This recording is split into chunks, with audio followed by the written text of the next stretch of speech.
Hello, today on my channel you will hear an amazing story about life. I hope you enjoy this story. This one struck me to the core.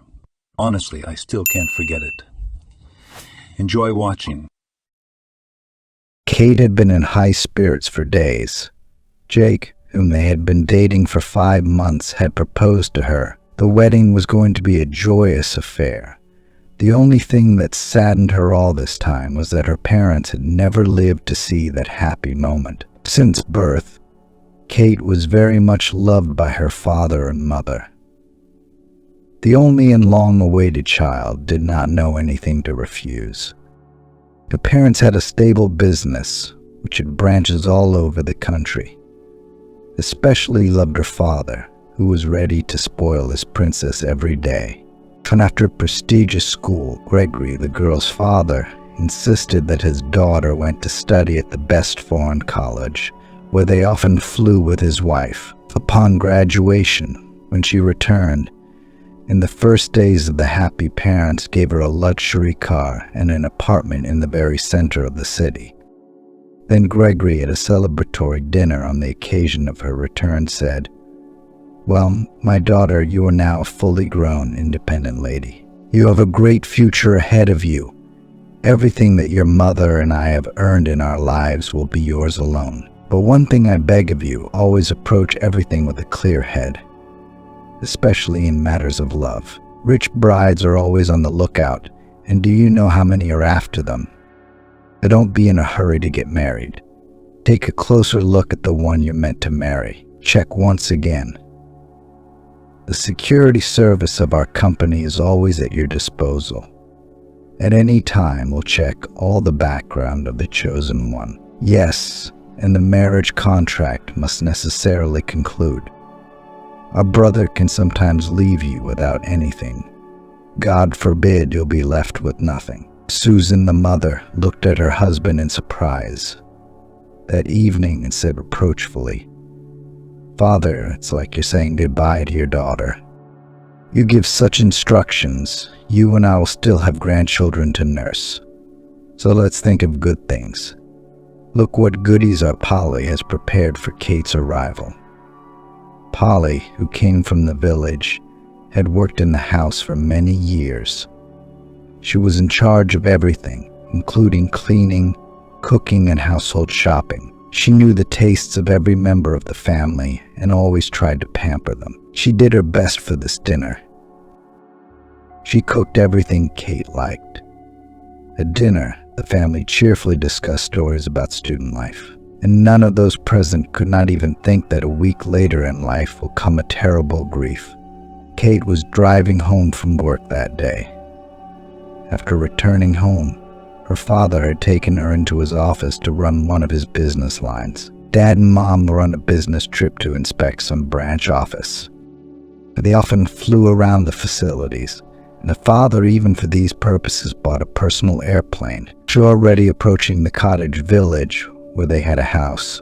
She heard her last name in the stream of information transmitted by radio. Turning up the volume, she hit the brakes and listened with her eyes wide open. The news anchor was saying something scary. She said that famous businessman, her parents, had crashed near the city. She went on to say something about a commission working at the scene of the tragedy and that there were no survivors. Hearing these words tore the girl's head, and without even realizing, she began to scream, "No, no, this can't be." How long Jessica stood on the curb sobbing, Kate didn't remember. She only woke up when the door at her side was opened by Gregory. It was the head of security for their organization. The retired colonel was always serious, even stern. In this minute, gently taking Kate's hand, he began to say, "Hold on. You can't change anything. You can't bring your parents back. You still have to live and live. Come on, my dear. I'll take you home. And my assistant will drive your car away." It turns out that Gregory, only hearing about the tragedy, sent to the scene of the accident and himself through a specially installed program, found Kate and rushed to not leave her with such grief alone. As he said later, After a while, your father felt as if he felt that there was very little left to live. In the last days, he asked me especially often not to leave you if something happened to him. I also resented him for talking about death. Business was going well. There were no enemies. But you see how it turned out. After the death of her parents, Kate for some time did not live and existed. Everything was like a nightmare. It became a real agony for her to return to a completely empty house and spend her evenings alone. Polly, of course, continued to take care of everything, persuaded the mistress to accept the loss and live on. But she herself often went with tears in her eyes as soon as she came across a picture of the happy family phone. At the times when everyone was still alive, Kate continued to commute to work. Only there she was somehow distracted from her sad thoughts. But everything changed one day. She stopped for lunch at her favorite restaurant, where she often visited with her father and mother. And when she was about to leave, she noticed a guy at the table across from her. He was looking at her, literally not taking his eyes off her. And when she got a half coat in the check room, a pleasant velvet voice sounded behind her. "Permission to court you. You are so beautiful, but your eyes are somehow filled with sadness." I couldn't help but approach. "Perhaps you need some help?" Kate wanted to dismiss the uninvited beau, but when she turned around, she saw blue eyes as blue as the sky, and she was stunned. She hadn't really gotten a good look at him in the hall or at the table. So here he had literally bewitched her with his charm. Jake, that was his name, walked her to the car with a pleading tone in his voice. "They say, Kate, we can't just break up like this forever. I can see you're feeling pretty bad right now. Let's meet back here tomorrow night. I can see that this restaurant is as dear to you as it is to me. I also have the kindest and most memorable days with it." And they began to meet. Kate began to feel interested in life again. Having learned about her tragedy, the young man surrounded her with increased attention and care. She felt happy for the first time in recent memory. Gregory, seeing such a clear change in the girl, once, after waiting for everyone to leave the office, said, "Kate, aren't you in love by any chance? May I ask what kind of prince has won your heart? Is he rich, or is he poor as a church mouse and only beats you for money?" But Kate, with only a sly smile, replied, "Gregory, stop patronizing me. I'm an adult, and is money what happiness is all about? He loves me, and I seem to love him, and that's probably more important than having a bank account. Let's make a deal. You will not interfere in my personal life. You're responsible for the safety of our firm. Take care of it, please." After she signaled that the conversation was over, she stared at her computer, and Gregory silently walked out. Meanwhile, Jake and Kate's stormy romance had reached the happy moment when the wedding was to take place. She and her friend had spent several hours choosing a dress, and after choosing the finest lace one that fit perfectly, they sighed with relief and went to their favorite coffee shop. There they spent the same amount of time discussing some subtleties of the upcoming celebration, and Kate at that moment suddenly noticed that her friend was not telling her something. She was mentally as if she were somewhere far away. And Kate, unable to bear it, asked, "Amber, is it just me, or is this something you want to tell me? I know you too well, don't I? Just say it already." Her friend, after a moment's silence, suddenly said in one breath, "You know, I've noticed Jake a few times when you weren't looking at him. Remember when we met in town? That cold stare was completely different from the look of a lover. I didn't even think he had feelings for you at all. It was all kind of fake." Kate laughed and slyly, looking at her friend, replied, "Did you happen to be in love with my fiancé yourself?" Maybe that's why I made up that story. But you know we're going to get married anyway. And you, as the bride's best friend, will you be the maid of honor? Oh, come on. Jake loves me very much. I can't play that. With a wink at Amber, she added, don't be sad. You're bound to meet your prince, too. Now, coffee and let's go. I'll drive you home, and we're meeting Jake in an hour. Let's go ring shopping. Kate didn't seem to pay much attention to Amber's words, but a worm of doubt lingered in her soul at the wedding rush. She quickly forgot about that conversation as she continued to prepare for the most important event of her life. On the last night before the wedding, Gregory called and urged her to come over. Kate sighed. She didn't want to think about anything at all that evening, except tomorrow's event. But knowing Gregory, she knew he wouldn't let up so easily. 20 minutes later, the man was in the kitchen, spreading the photos on the table and telling her, I didn't listen to you after all, and decided to check on Jake. He knew he'd been penniless since birth. His parents drank themselves to death in the country when he turned 17. So he decided to go to the city for the rich life. But he wasn't going to work. He just found rich beauties like you and lived off them. He was even married to 2 of them. So officially, you'll be his 3rd wife. He began pointing to the pictures one by one and explaining. This one is of his first wife, the daughter of a furniture magnate. By the way, the next picture is of their wedding with your chosen one, looking happy. In this photo, he's kissing the daughter of a businessman who owns real estate agencies in every city. So in the next picture, happy father is walking in his daughter near Jake's wedding reception. Glancing at the silent Kate, he said pleadingly, Jane, please help your father not to make a terrible mistake. You are still so young, and you will meet your destiny, but not this rogue who only wants your fortune. Kate, continuing to remain silent, looked up at him and, surprisingly, answered quite calmly, Okay, Ethan, thank you. I'll think about it. I'll definitely think about it. Now, if you're all done, I'd like to rest. I have a wedding tomorrow, after all, and you should definitely come. He rose and, waving his hand sadly, headed for the exit.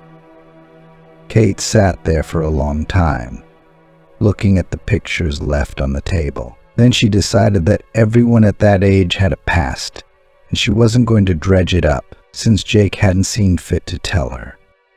Jessica went to bed and tried not to think about it anymore. In the morning, as if nothing had happened, Kate was preparing for the wedding. The guest masters were doing her hair and makeup, and Polly, sitting on the sidelines, wiped away her tears and said, What a beauty, and I've never seen anyone more beautiful in my life. I only wish Gregory and Susan had lived to see this day. Jessica exclaimed loudly and added, That's all right, pretty girl. They are looking down on you from heaven, admiring you and rejoicing. The main thing is for you, girl, to be happy. Kate at this moment was immersed in her thoughts and almost did not notice what was happening around her. Her mind, as much as she wanted it to be, went back to her conversation with Ethan last night. She couldn't understand why Jake hadn't told her himself. She didn't want to believe that her lover was only around for the money. His attitude toward her, his love for her, seemed the most genuine and sincere. Here, you can take a look. I hope you like it. We can go to the registry office, came the voice of the makeup artist, bringing her back to reality. Kate looked in the mirror and, smiling sadly, went to the exit. She decided to go to the registry office alone. Sending Polly and Amber in the company car, she walked to the sub decorated by the wedding agency and stopped for a moment. She remembered her father's words about choosing a groom carefully and not rushing into marriage. But the driver who opened the cabin door in front of her seemed to have made up his mind for her. On the way from the cottage village to the city, She stared thoughtfully out the window and was immersed in her thoughts. Kate was distraught. Didn't know what she should do next. As the car stood at one of the traffic lights, Jessica suddenly saw a beggar begging at the entrance to one of the supermarkets. "Stop here and wait for me," I quickly instructed the driver and jumped out into the street at the same moment. The chauffeur shrugged his shoulders in bewilderment and after waiting for a green traffic signal, drove a little way and parked. Passers-by looked in surprise at the bride in a beautiful, obviously expensive wedding dress, who said something quickly to the beggar. True, the beggar listened with wide-open eyes in which fright, fear, and confusion were mixed. Kate quickly opened her beaded purse and took out a bill and put it in the homeless man's hand. While he looked at the bill in surprise, not believing his happiness, the bride looked around. Then she grabbed his hand and literally dragged him somewhere by force. In about 10 minutes from the fitting room of one of the nearest inexpensive clothing stores came out a vagrant dressed in clothes bought by Kate. And from another stall appeared the bride herself. But already in the clothes she had bought, the vendor standing at the entrance apparently saw Kate shuffling with broken shoes on the asphalt and holding her expensive wedding outfit in her hands. It looked as if they had never seen such a spectacle before. The driver, noticing some beggar woman grasping the door handle, jumped out and immediately stopped confusedly, asking you, "What's wrong?" Kate, throwing her dress into the back seat, immediately climbed in herself and, with a wink, replied, "It's okay. That's the way it has to be. Let's go to the registry office. But don't drive right up to the entrance. Stop a couple of houses away. If I don't show up within an hour, you can leave. And bring the dress to the address where they picked me up today." In the back of her mind, she still hoped that when Jake saw her dressed as a beggar, he'd say he loved her and they'd sign anyway. But the uneasiness remained. The driver stopped, as she'd asked, around the corner of the wedding palace. Kate got out and continued on foot. When she appeared in her new guise in the luxurious hall with columns and stucco, all the guests turned around in an instant and began to stare at her in surprise. At the wedding gathered almost half the city, and, as they say, it was all the cream of society. Only the famous and rich people of their town were here on this day. Men in suits and tailcoats, ladies in evening gowns and expensive jewelry. The groom, standing surrounded by his friends, did not recognize Kate at the first moments and shouted indignantly, "Who let that tramp in here?" For what the hell, some kind of security. Call security. Kate, heading toward him through the retreating guests, smiling, began to say, "Honey, no need for security. It's me. Don't you recognize me? I apologize for looking like this, but something terrible has happened in the last few days that we haven't seen each other. I got involved in some kind of bad scam, and I seem to have lost everything. You know, everything. I don't even have my parents' house anymore. I was too scared to tell you. I'm sorry, but then I thought, you don't love me for my money. That means we'll still get married and be happy, even if we don't have riches."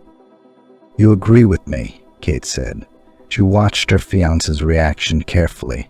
He stood pale as a sheet. As soon as she had finished speaking, Jake suddenly pulled his hand, which Kate had been holding in hers all this time, squeamishly, and spoke through gritted teeth. "You're crazy. How can I marry you now?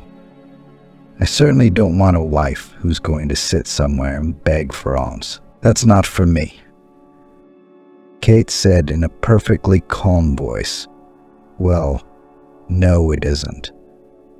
I thought money wasn't the most important thing for love. By the way, the banquet isn't paid for either. So if you're thinking of going out, think about who's going to pay for it." Turning around, she headed for the exit under the surprised looks of the guests. She thought about the fact that not so long ago she could not even imagine that her clothes and appearance could change her fiancé's attitude to her so much, no matter how she held herself. A very unpleasant residue remained on her soul. It was unbearably hard for her. At that moment, she once again remembered her father's admonition about marriage, and Ethan's pleas not to take that crazy step. Turns out they'd both been right. And Jake wasn't the kind of man to be with her for better or for worse.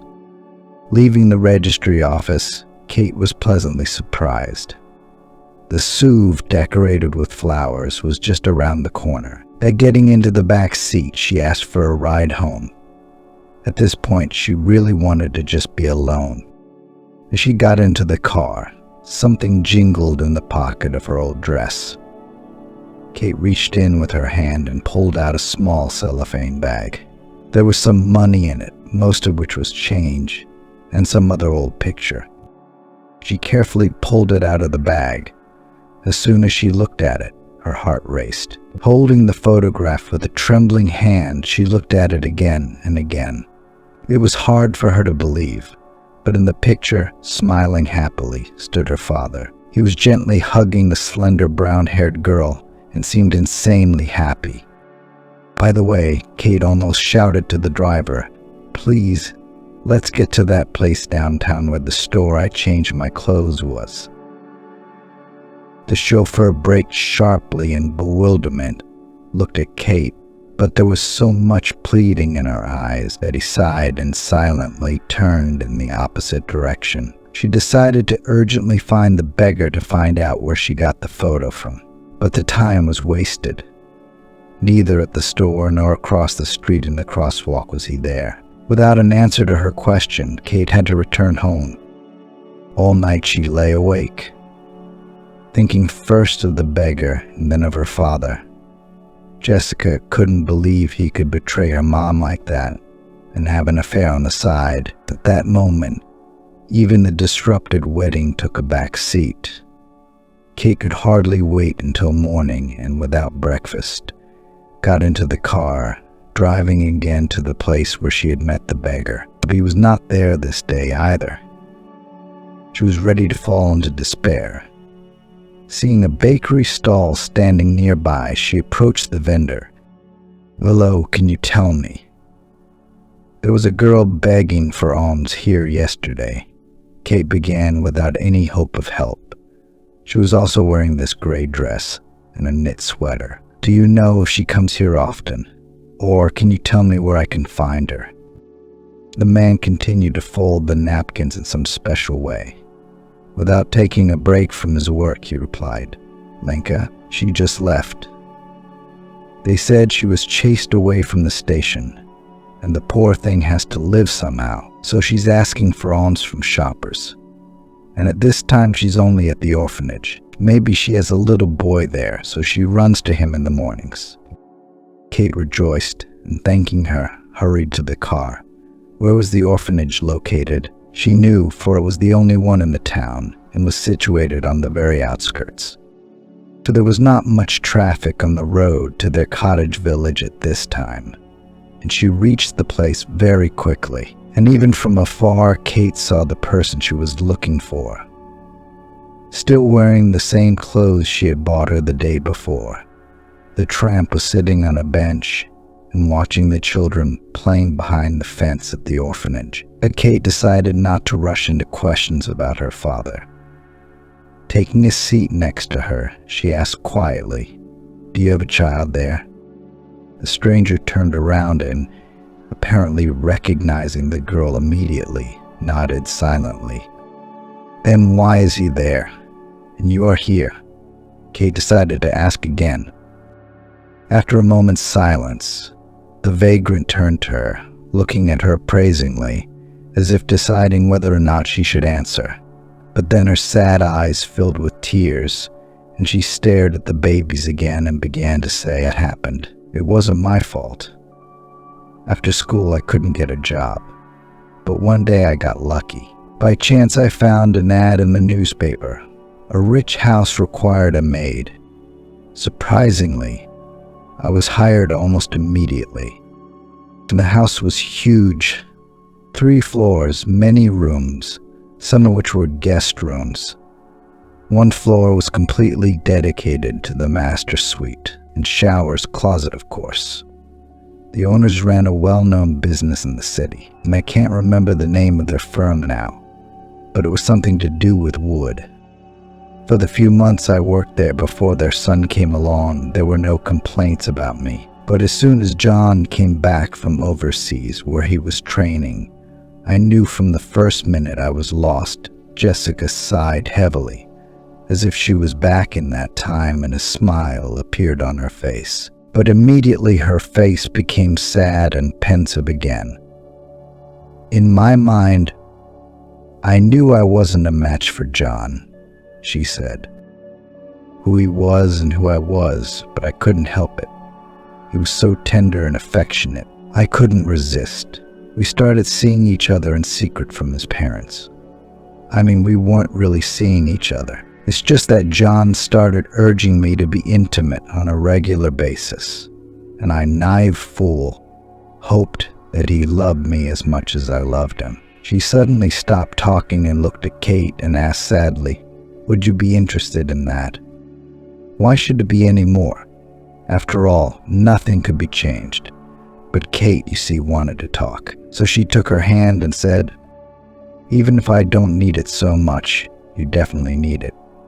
It'll make you feel better. So maybe there's something I can do to help. Tell me what happened next. That bastard left you and the baby." Jessica sighed and, grinning, continued. "As soon as John found out I was pregnant, he immediately said he wasn't ready for a serious relationship, much less with me. He said I was out of his league, and my parents would do anything to prevent an unequal marriage. When John's father and mother found out, they were furious. Threatened, demanded to terminate the pregnancy. Especially the mother yelled that she would not tolerate such a disgrace in their family, and that the only son will never marry a maid. The rich family was afraid that after a while I would blackmail them, or what's more, file for child support. No matter how I tried to explain that I would have no claims, it was as if they didn't hear me. After all, I decided for myself right away that no matter what it cost me, I would keep the baby.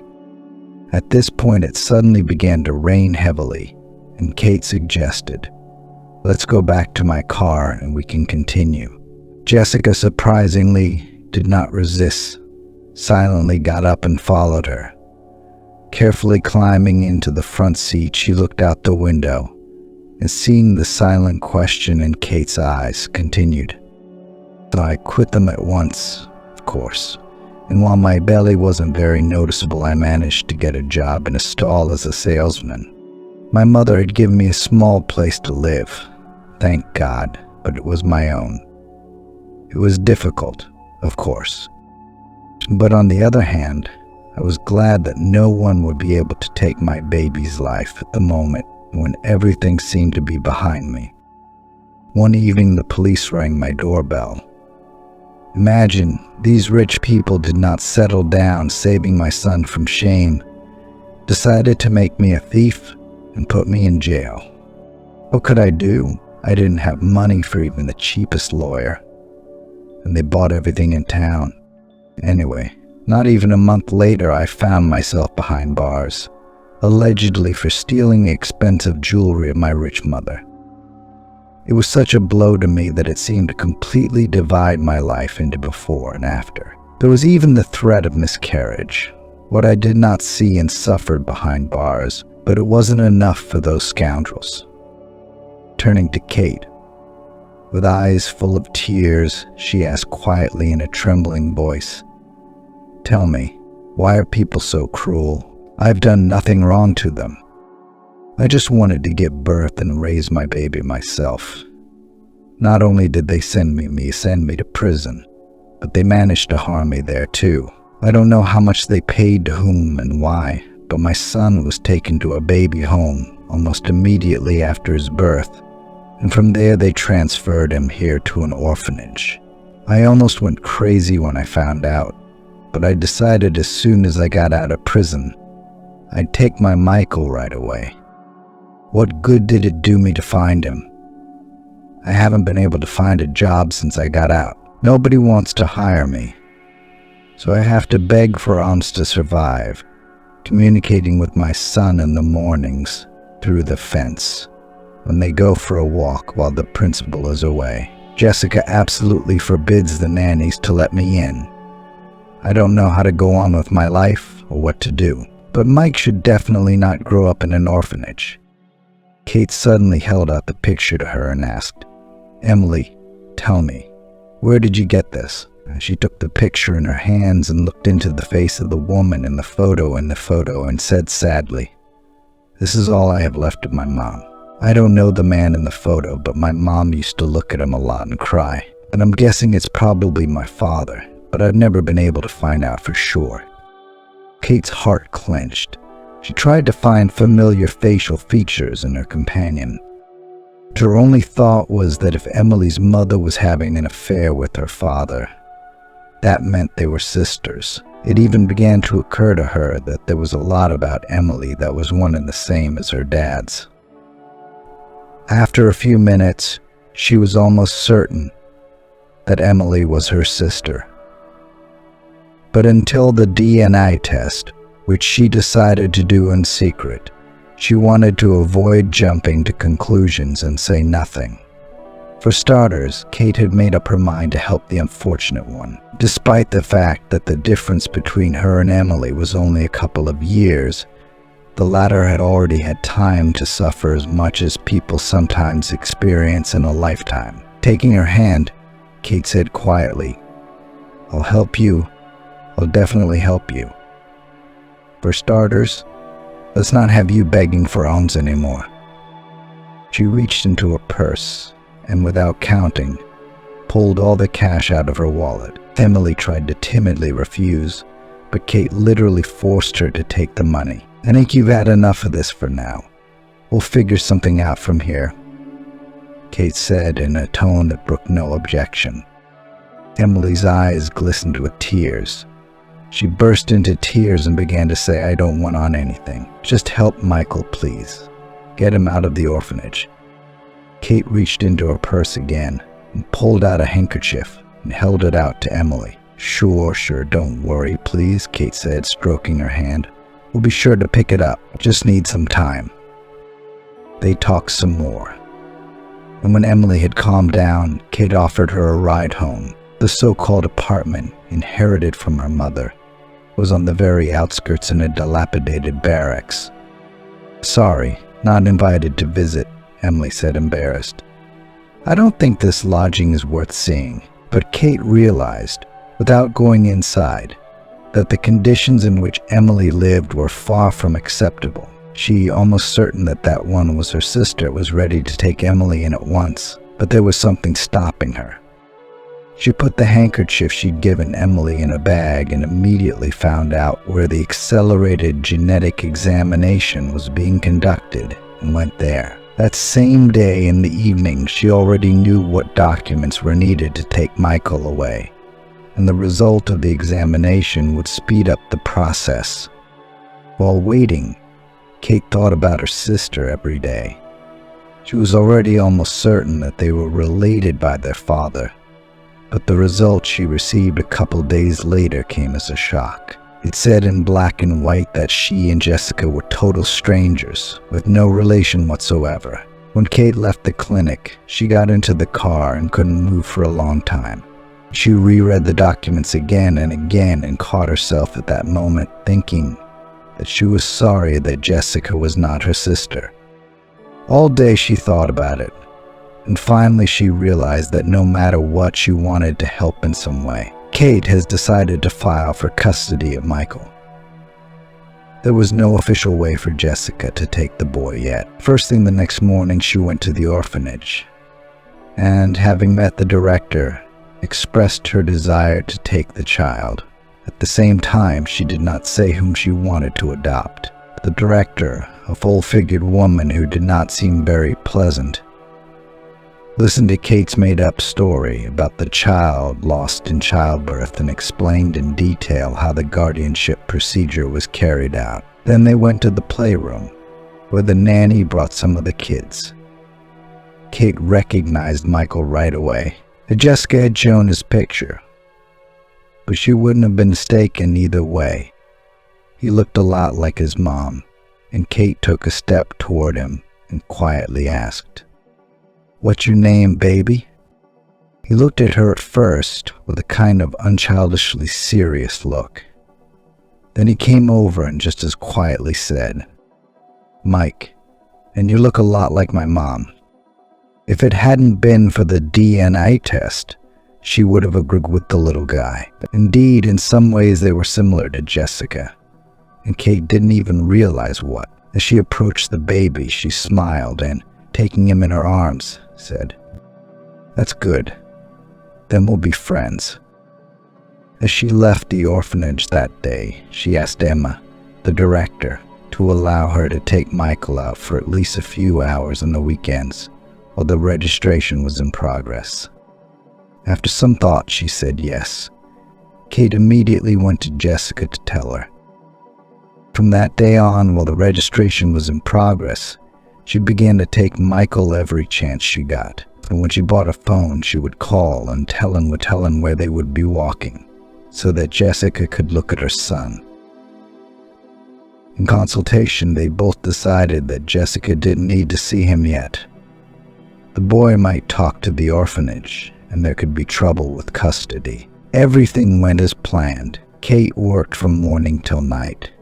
The business left after her parents, although it was profitable, but still required a lot of effort and attention. At the same time, she found time to pick up Michael at least a few times a week. She and Jessica couldn't wait until Kate could take the baby, so that his mother could finally communicate with him openly. Kate was even beginning to catch herself enjoying spending time with the boy. He'd become like family to her. After another such meeting, she returned home in high spirits. That day she was told that she would be able to pick up Michael in 2 days. And she didn't know what would happen next, but she was sure she could handle it. She would try to help Amber. After taking a shower, Kate decided to watch the news on social media before going to bed. Taking a sip of her childhood favorite, lemon mint tea, Kate choked and, pushing the cup away, began to quickly read what she saw. There was information on one of the social networks that Jessica couldn't believe. But in front of her were photos and videos of her visits to the orphanage and meetings with Amber. Set against the backdrop of an old, shabby barracks, the pictures captured almost all of her trips to Mike's house. In one photo, they were walking out of the orphanage holding hands. In another, they were laughing in the park with ice cream in their hands. Then there was a picture of them on a merry-go-round, and again holding hands when they returned to the orphanage. But under all these photos was an article written under a pseudonym. In it, some scoundrel described how she, a well-known city heiress of a multi-million-dollar business, leads a stormy personal life. The author wrote that the consequence of one of the fleeting romances was the appearance of a baby. To the whole world, he claimed that Kate allegedly gave birth to a child in secret and immediately refused the baby. Kate tore herself away from the text and greedily breathed in the air. She was simply gasping with indignation. Who needed to follow her and put this nonsense on display for all to see? Taking a sedative, she returned to the laptop, deciding to finish reading the article. Then the impudent man stated that, after a while, the negligent mother began to suffer remorse. Who now, under the guise of a distant relative, visits the child. At the end of the article, the scoundrel asked subscribers to make the necessary conclusion. He said that the mother who abandoned the child cannot be a reliable partner in business. Having finished reading, Kate leaned back in her chair and thought. Some words and phrases in the text seemed familiar to her, She began to recall who might have needed to slander her in such a way. She remembered all the people she knew and didn't know, but it was impossible to think of any of them. She basically, like her late parents, had no enemies at all. But after a couple hours, she had little doubt anymore. And she was even sure she wasn't mistaken and knew who had done it. Glancing at her watch, she didn't hesitate to pick up the phone and dialed the number from memory. As soon as the other end answered, Kate asked unkindly, "Why do you want to do this? The article on the internet was your doing, and you've been following me around." All those snapshots, photos, you realize that any lie will be exposed sooner or later. And why waste your time? Explain what and to whom you want to prove. A chuckle was heard on the other end, which was immediately replaced by an angry voice. "Like you don't understand, don't play the innocent sheep. It's all your own fault. Did you think I could so easily forgive the shame you caused me at the registry office? It's not something you forget. You think that by denying me my rights to your fortune by not registering your marriage, you'll continue to live happily ever after. No, I don't think so. I'm going to leave you so far behind that you'll soon be like your beggar girlfriend with your hand out." Kate hung up the phone, trying not to pay attention to the words of her failed fiancé. But soon the business was really in trouble. New contracts were almost never signed. Clients hinted that trust in such a business is very important. And when they asked how the child was doing, they let her know that they were aware of the whole crazy story. But for a moment she regretted even getting involved in all this. Once she knew that Amber wasn't her sister, she could have refused to talk to them. But she wanted to do a good deed by returning the boy to his mother. But it was too late to back down. In the meantime, she had already taken Michael from the orphans, and having hardly persuaded Jessica to live with her, moved her to her place. Kate realized that at any moment she could be checked by the guardianship authorities to see in what conditions the baby lives. So she asked Jessica to move in with her. Yes, she refused, explaining she didn't want to be a burden. So Kate offered her the vacant housekeeper's position. Polly had just left for home and said she wouldn't be back for another year. She was due to have a granddaughter, so she decided to help her daughter. The first night after moving into Kate's house, Jessica, after putting Michael to bed, burst into tears and said, "You have no idea what you've done for me and my son. I will thank God all my life for meeting you, and I'm ready to do anything you need me to do. I can do laundry, cleaning, cooking, just to be near my son every moment." Kate began to reassure Jessica and offered to take the room right next door to Michael's. And the next morning, stepping into the kitchen, she was pleasantly surprised. Jessica, neatly dressed in the homemade suit Kate had given her, was cooking something at the stove. Breakfast was already on the table.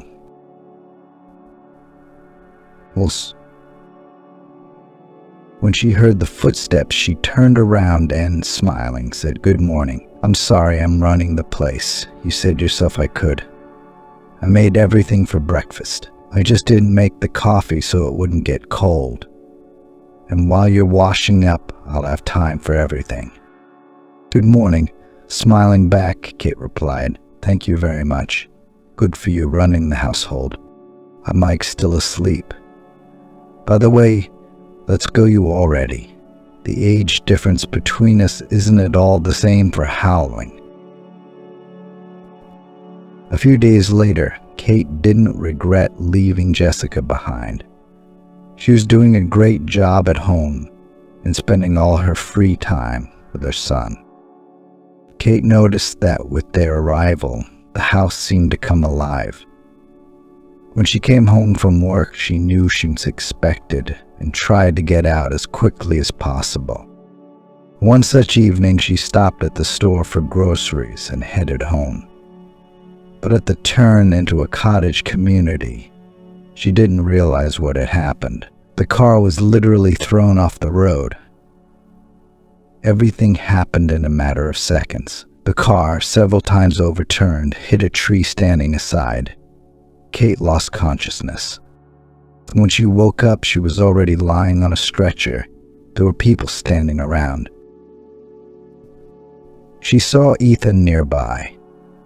Barely audible, she whispered, "Ethan, there's a woman with a baby in my house. Little things happen to me. Take care of them.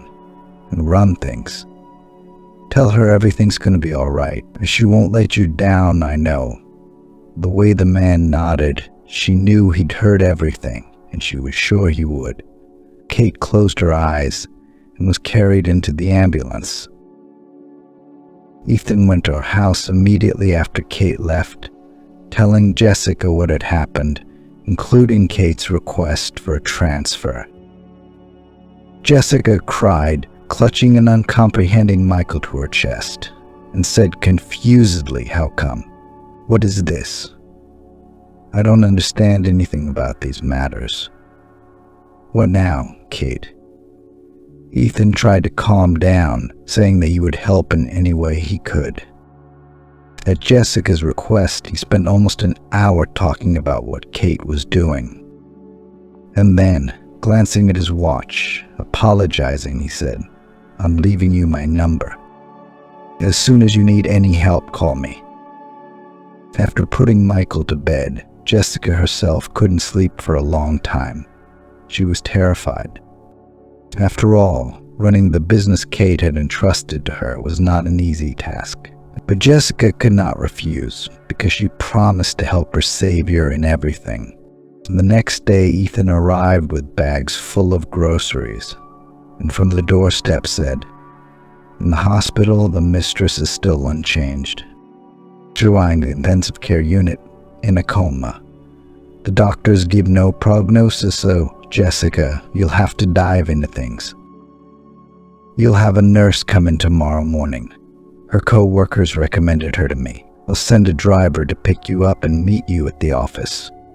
We'll get you up to speed." In the morning, leaving Michael with a nanny, a woman in her 40s, Jessica set off into a new, as yet unknown life. She had once been the best student in school. Everything new came easily to her, and remembering things was easy. Now these skills came in handy, and she plunged headlong into the study of the case she had been entrusted with. Just a few days after the accident, all the yellow press of the city was full of pictures of her. Reports that the rich woman, who had fallen into a coma, had entrusted the management of the business to a complete stranger. Some called Jessica a con artist, some called her an imposter. And only Ethan calmed and said, "Do not even worry. These journalists love to sling mud at people. What do you want? It's their bread. The main thing, you and I know that this is not true. Now, since Kate's will was like this, it's the right thing to do. She's very clever, and she wouldn't give such an order for nothing." Jessica was grateful for his support at such moments, and she didn't know how she was going to cope with all this. Each day was harder than the last. It was only when she returned to her son that she could be herself. Jessica loved such evenings when, having let the nanny go, she could spend hours with Michael building a construction set or drawing. On one of those evenings, a visitor suddenly appeared on her doorstep. At first she was frightened, taking him for a thief. But the young man was too well and expensively dressed, and he held the keys to the house in his hand with the same key ring as Kate's. "There you are," said the stranger in surprise. "I wanted to surprise Kate, and here we have guests. Where's the hostess herself?" Jessica, continuing to look at him, replied that she was in the hospital, which, he thought, did not seem to embarrass the guest at all. He took off his shoes and strode masterfully into the kitchen, placing the cake he had brought on the table. Jessica, she thought he said somewhat playfully. What a mess. But I hope she gets better soon. Now that I'm here, we'll get acquainted and have tea. My name's Jake, by the way, and I'm a very old friend of Kate's. You don't know how good friends with her we are, do you? She practically thinks of me as her brother. I'm always willing to help her with anything. It's true that we've been estranged for a while, but that didn't change my attitude towards her. Lena looked at him, and Jake acted as if she had come to visit him. He put the kettle on and started pulling out the dishes, and she realized that he really did know everything in this house well. Over tea, Jake made Elena feel completely at ease with him. He got along with her very quickly, and she in turn talked about the help Kate had given him and a request to take over the running of the business. She lamented that even if she wanted to, it was very difficult for her to do so. But Jake reassured her that he would do his best to help. From that day on, he visited them almost every day. It turned out that Jake was very well versed in the affairs of the firm and became a real salvation for Lena. He asked her not to say anything about him to anyone, adding that evil tongues would start talking nonsense. She even conducted a couple of transactions on her behalf, transferring several large payments to the company's accounts, and he convinced Lena that it was a very necessary and important decision, and she believed him. But it bothered her that Jake had taken little interest in his friend's health. Not even once had he visited Kate in the hospital. Unlike Lena, who stopped by almost every day, but each time she learned that there was no improvement. But she didn't know what to do next, how to help her savior. She begged the doctors to do everything possible and impossible, offering any money. She was ready at any moment to sign documents on the transfer of funds for treatment, but the doctor only sighed sadly and said, "Not everything, my dear, is measured by money. In this particular case, only time or a miracle can help. Let's wait and hope." Lena came home in tears each time and prayed that her rich friend would be helped. Jake always tried to comfort her in such cases and surround her with care. She didn't know what she could do without him. He used to make everything seem easy. He was like a fish out of water in business. With Mike, he had become a good friend, and he had won Lena over with his attention and tenderness. No one had ever treated her like that. She was afraid to admit it to herself, but she realized she had fallen in love with Jake and was happy. When he said one night, "Lenochka, honey, I can't take it anymore. You and Mike have become very dear and close to me. I didn't even expect that in such a short time I could become so attached to you. I don't want to be parted from you for one more minute. Please, marry me." On the one hand, Jessica could only dream of such a thing. But on the other, she was embarrassed that this was Kate's friend, and she feared he was not telling her something about their relationship. But Jake had been too persistent. He managed to convince Kate that he and Kate were just friends, adding that she'd be happy to know he'd met his love. They signed quietly, no wedding or fuss. They just went to the registry office and registered the marriage. And then Jake suggested dinner at a restaurant. But the nanny called and said Mike had a fever, which changed their plans. For the first time, Jessica saw Jake get angry. What, she can't handle him on her own? What's a fever? She ruined the whole evening. Jessica remained silent, but was amazed. How could she say that and go out knowing the baby was sick? All evening Jake was not happy, but then somehow changed abruptly and hugged her and said, "Well, I'm sorry. It's just that even though it wasn't a wedding, I wanted to celebrate with you two somehow. It was a shame to give up everything, but what can I do? Let's do it this way. You and then the next couple of days stay with your son. Only in the office warn that I am now your lawful husband, have the same rights to drive." I'll drive down there tomorrow. Get everything in order quickly. You won't mind, will you?" Jake had indeed turned the management of the company's affairs completely over to himself after the wedding, and Jessica spent most of her time taking care of the house and her son. Almost immediately after the marriage was registered, Jake moved into Kate's house. He explained it by the fact that in his apartment in the city, Mike is worse than in the air, in nature.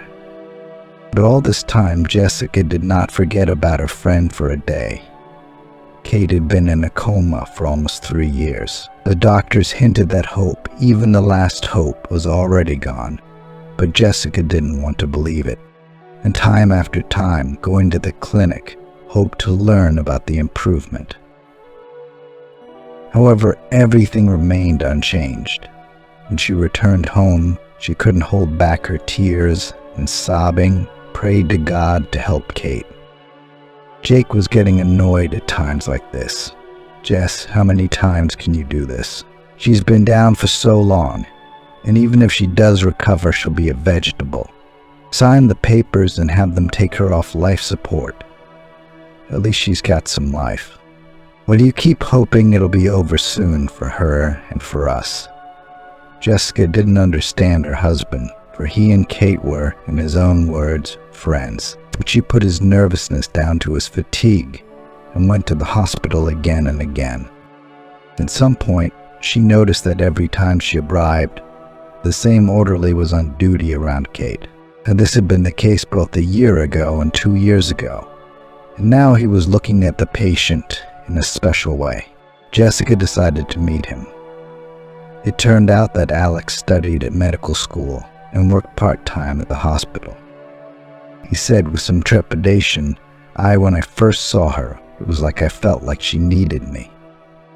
And that, don't look at the state she's in. Her brain is alive. She can hear everything, feel everything. I talk to her every day. I tell her about my life, my studies. Sometimes I think she already knows more about me than I do." Alex smiled sadly, but then he added confidently, "I know for a fact Kate has to get better. Just please don't sign any papers. Give her a chance." When Amber walked out of the hospital, Jessica didn't cry for the first time and was almost certain that her friend would wake up. When she got home, she tried to tell her husband about Alex, but he only brushed it off. "You've got no one to listen to." Some orderly thought he was a doctor and started making predictions. For the first time, Amber couldn't take it anymore and snapped. She spoke indignantly about how he, as a friend, could have gone to the hospital for once. To which he surprisingly agreed to go just the next day. What was their surprise when the attending physician joyfully came out of the office to meet her with the words, "Amber, I saw you through the window and decided to be the first to bring you the good news. Your ward is doing better. Let's go quickly. You'll see for yourself." It seemed to Amber that Jake was not happy about the news. He tried to take a step backward, but he regained his senses and followed her. As soon as they entered the room, Kate opened her eyes, and Amber wore so much horror in them that she was confused. Kate tried to say something, but the doctor immediately warned, everyone out. She can't worry." The last thing Amber heard clearly was a whisper, "Traitor." Accepting that about their relationship with Jake, she was completely at odds with it and hoped that once her friend was better, she'd prove everything. But doubt resurfaced in her soul. After all, if, as Jake had said, they were only friends, then Kate should have been glad. So back at home, Amber took a long time to decide to talk. And when she gathered her courage, she asked, "Jake, tell me, was there more than friendship between you and Kate? When she saw you today, she called me a bad word. What happened next was something she had in no way expected. Her husband became furious, began to shout that he'd never loved her, and that he'd found her deliberately to hurt Kate. And he also said that in his relationship with Kate, or with her, he always had one goal: to get the business, and he succeeded. It turns out that, fully trusting her husband, she once signed, without looking, the documents that fully transferred the right to manage everything that she had. Then everything went like a dream.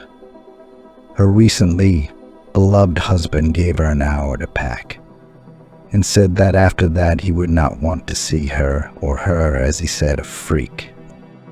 Now in his house, that evening she found herself once again on the street with one suitcase and a child, glad only that her mother's room in the barracks was still hers. Calling a cab, she went there, hoping to change something in the morning. First, she decided to go to the hospital and talk to Kate. Hardly waiting for dawn, Jessica got ready and, taking Mike with her, went to the clinic. Alex, as before, sat by her bedside, spoon-feeding her, urging her to eat at least a little. Noticing Jessica, Kate turned away and stared out the window into the distance. "Kate, hi, I'm so glad you've finally come to your senses," Jessica began timidly. "I have been praying, believing all these years. I understand you're upset with me. And if it's because of Jake, I believed him, that you were true friends, nothing more. He swore you'd even be glad to know he was married. How could I have known he was a scoundrel and a con man? I don't know myself. I signed over everything you entrusted me with to him. And now I have nothing left but my mom's room in the barracks. I'm so sorry. How could I have thought it would be like this?" Jessica stood at the door of the ward and wept quietly. And Kate, after being silent for a while, turned and said, "Look here, please. That rascal has been trying to get me into marriage to get hold of everything. There you have fallen for that trick. Let's forget it like a bad dream. I was just thinking we're both good, trusting that rascal." Jessica sat down on the edge of the bed and hugged Kate and burst into tears even more. The latter began to stroke her head, but still just as quietly. "Can we think of something?" "Well, not everyone lives with $1 million. At that moment, Alex's voice came out of the blue. "I think I might be able to help you. Kate, from the first day I saw you, I knew I couldn't live without you. I don't have $1 million, but I love you very much. And in the presence of my friend, I ask you to be my wife." He walked over and, taking Kate's hand, kissed his hand. At that moment, Jessica noticed the sparkle in her friend's eyes. After a moment of silence, she replied faintly, "I agree. Thank you for being there all this time and believing in me." Already when a joyful Alex left on the nurse's call, she said, "You know, the whole time I was in a coma, I heard him, everything he said, every word, and it was like his voice was calling me, beckoning me here into this world. Every day I felt his caring hands, his tender gaze." Smiling, Jessica said, "I thought he lived by your bedside all this time, occasionally leaving to study and sleep." At that moment, Jessica turned pale and slowly began to settle down on the bed. Everything happened completely unexpectedly, and Kate fearfully began to reach for the nurse call button. But Alex returned to the room very timely and immediately ran for help. All the staff put Jessica on a stretcher and carried her to the ward. Alex reassured Kate, saying that the hospital's good doctors, and Mike was taken in by a nurse who lives literally a couple houses away from the hospital. Jessica's Zoe had raised 5 grandchildren, he said, smiling, so she could certainly handle one. Toward evening, Amber knocked on the door in her hospital gown. She seemed especially pale, crouching timidly on the edge of the bed. In a trembling voice, she announced, "I'm pregnant, with twins besides. I don't know what to do." Barely holding back tears, Jessica said, "What is there to think about? We have to keep both of them. I won't be able to do it, but it's okay, we'll grow up. We won't be lost. We'll stay with Alex for now." Eddie offered. His parents left him a small, but 3-room apartment somewhere in the suburbs, and then we'll figure it out. A few weeks later, Kate was discharged, and they began to live together.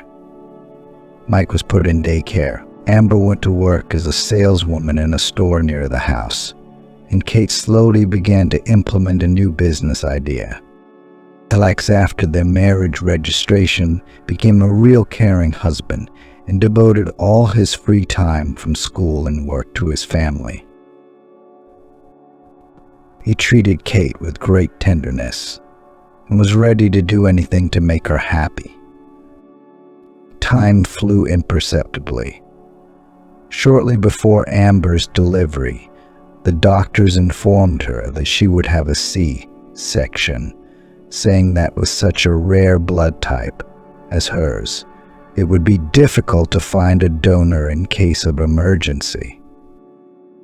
They advised her to take care of it in advance. When she told Kate all this, she was shocked. She had the same blood and immediately decided to take another DNA test. The result lived up to her hopes, and indeed she and Amber were sisters, the real deal, and the man in the photo was their mutual father. Crying and hugging, they couldn't believe their happiness. And Kate, as the eldest, even if only for a year, calmed her sister, "Now we will definitely not be lost. Wait, we'll be together again." It was indeed as if they had become closer after learning that they were sisters. Slowly, everyone in the apartment began to prepare for the arrival of 2 more tenants, and as soon as the babies came into the world, all the attention and worries were shifted to them. One day, Alex came back from work especially excited. Literally in one breath, he told that a patient was admitted to them after a traffic accident and strong alcohol intoxication. His face seemed familiar to me from the first minutes, he began to tell. When the patient started talking in a drunken stupor about how he was being punished by God for his past, in which he had ruined the brakes on his bride, I remembered, "Kate, your story and his when he came in with Amber." Seeing the sisters listening to him with their mouths open, he smiled slyly and said, "Well, if someone will feed me, then I'll continue." During dinner, Alex announced that he'd gotten the idea to turn on the tape recorder and, praising his cleverness, had recorded all the details of the non-fiance's crime. "Can you believe it?" Alex said, turning to his wife. "This scoundrel bragged in detail how he personally ruined your car, and to make it even more convincing, he showed a picture of you on his cell phone. Without even realizing I was taking notes, he confirmed that he'd swindled you out of your business. In general, I have an army friend in the police, and I've already called him. Tomorrow I'll bring him the material. You just need to write a statement." They were able to prove everything very quickly, and 2 months later, Amber and Kate were happily moving things back. And Alex, having invited the same fellow Andrew to help, smilingly said, "Hey, if it wasn't for you, I would have been carrying these princesses' outfits out of the car by myself for another month. Thank you, buddy. By the way, will you stay for dinner tonight? We'll have a little drink to the victory over the swindler and the move. We'll make kebabs." Kate, noticing Andrew's eyes on Amber, immediately supported her spouse and said, Yes, Andrew, stay. We'd be very happy to. Especially since my husband doesn't know everything yet. We're going to need a godfather soon. You seem like you'd be perfect for that role." Well, Amber and Alex looked at each other in surprise. It had already been decided that Alex would be the twins' godfather. Realizing their looks, Kate laughed and, hugging her husband, said, "Not the twins. A baby boy. Darling, we're going to have a new addition." That evening, Kate, sitting at the large dinner table with those closest to her, really wanted, as Polly had said, for her parents to look down on her from heaven and rejoice.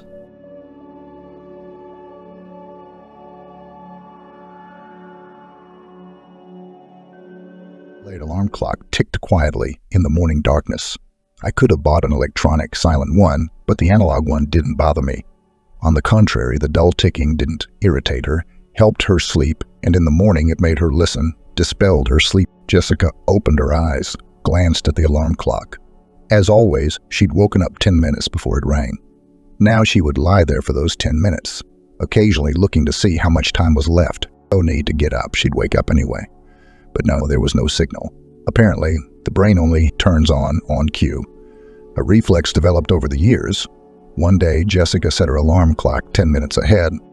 For 2 days, she woke up on the alarm clock and then again lay down, watching the red second hand jumping, and waited for the call. Some kind of time machine, not an alarm clock. Jessica was the kind of woman that age adds beauty and confidence to. In her 20s, she was just a cute, pretty, a little simple-minded student who was being chased by all her classmates. And now, by the age of 40, she was a beautiful, stylish, pedigreed, intelligent beauty. Her self-confidence attracted men, but no one dared to come close. Too good. She was not a haughty bitch, just behind her as if she was dragging a trail of prosperous family life. In fact, it had been that way until recently. Jessica lay there waiting for the alarm clock to ring. Even anxious thoughts slipped in, but they were not formulated. There was no signal yet. The alarm clock erupted, nasty and inescapable. Jessica turned it off without pity. But the start was given with doubt and suspicion. Jessica suspected her husband, doubted her happy married life. She married almost 15 years ago to a promising, aspiring businessman. At that time, Michael had a car service, and now there is a whole network. She had already graduated from college and taught at the Olympic Reserve School for several years. Promising athletes were brought here from all over the state who had already made a name for themselves at regional and national competitions. Among her students were candidates for Master of Sports, winners of championships and championships. But athletic victories are one thing, but education is another.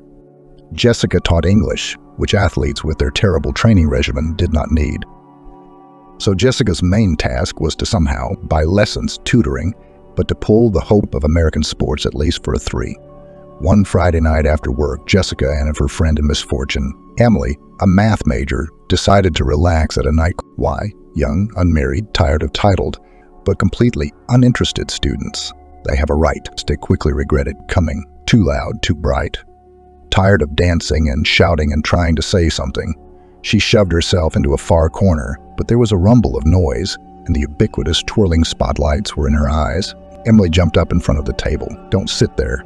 We finally got out. She couldn't wait to rush back into the thick of the dance floor. Let's go. I've met so many guys." "Cool. Come on, I can't decide who to go with." "Emily, can you do this without me?" "I think I'll go home, I'm tired." "What are you talking about?" "What about home? We'll go somewhere else." "Don't go now." Emily, dancing, walked back into the teeming crowd. Jessica wasn't going to wait for her. Clearly, Emily wasn't raring to go home, and there was no stopping her now. In her short dress and high heels, she was just starting to cut loose. Tonight she was the queen of this club, and no force could make her stop now. Let her have her fun. It wasn't often they got such a break from it.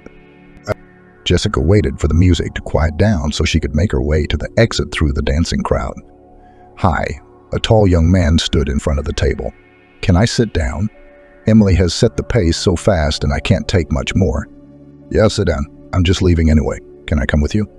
"I want some quiet and fresh air. Let's take a little walk." "Can I walk with you?" That's how Jessica met Michael, her future husband. Nice guy, good manners, nice family, beautiful and properly groomed. Was there love? Of course there was. But somehow, it wasn't intense. At 17, you can run to the ends of the earth for your beloved in a frenzy of passion. At 25, you need to build a reliable, happy family based on love. And all my girlfriends are already married with children. They said, choose Jessica. Men like you won't be pecking at you anytime soon. They'll find younger ones. Take it as it comes. It was a marriage of convenience. But it wasn't about money and wealth. It was about living happily ever after. Now in 40 years, more and more often flashed the thought that the calculation was wrong. Maybe it was necessary to wait for a mad and unearthly love, and even for a short time, but to see the sky in diamonds, and not to live 15 years of calm, prosperous, and happy life, which now flew to all hells. They didn't have children. It didn't work out. Jessica sometimes thought that if they'd had kids, things would have turned out differently. They didn't really want kids. At least Jessica didn't feel bad about it. It would have been nice to have a baby, but no, it wasn't. She never understood the enthusiasm of her friends who grabbed other people's children in their arms and hooted with them. I never felt any emotion at the sight of babies. She must be some kind of a defective. She doesn't like other people's children. If she loved her own, she would know. They don't exist. 2 months ago, Jessica felt that in their family, as in the Danish kingdom, something was wrong. Everything seemed to be the same as always, but there was some kind of reticence.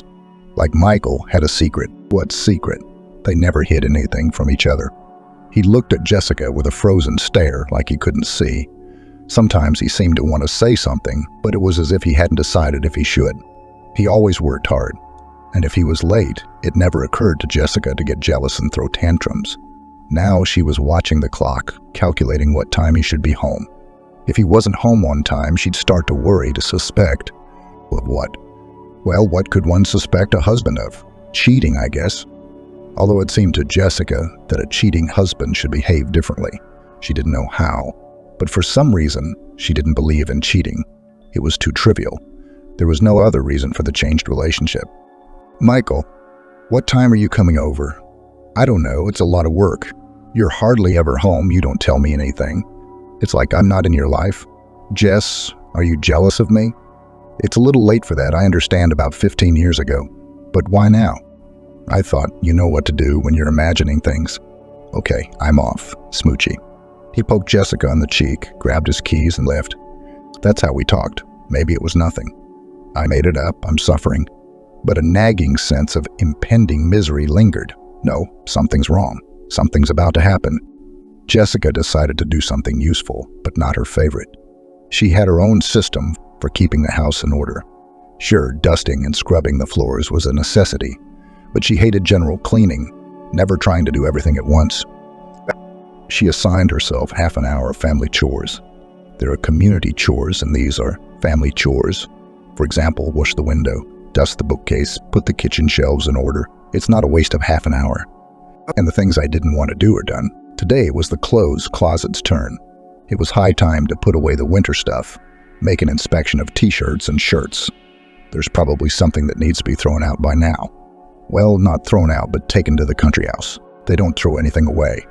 First, they take it to the country house, and then, when it's been there for 2 years, it goes straight to the trash. If you have a summer house, there are no trash cans at home. Going through her shirts, Jessica fumbled with something hard in her breast pocket, a photograph. The photo was of Michael and some woman. Jessica had seen this woman somewhere, only she looked different. She remembered old photos of Michael from his college days showed this woman, but much younger. Jessica hadn't really looked at her husband's old photos, but I think this was the girl she'd seen. She'd have to check. The old albums were stored in the back row of the bookcase. Jessica took out a row of books and pulled out the albums. Spreading the albums out on the table, she looked for a picture she honestly didn't remember very well. Okay, something vague like she'd seen. Jessica didn't even really understand why she was doing this. Well, she'd find a picture of a girl, so what? Only that Michael had met somewhere either a classmate or a classmate and had taken a picture with her, but she kept looking for the picture. She thought she'd find it and learn something very important. She did find it. Here is this girl, beautiful with a bold look with some irrepressible energy which is visible even in the old photo.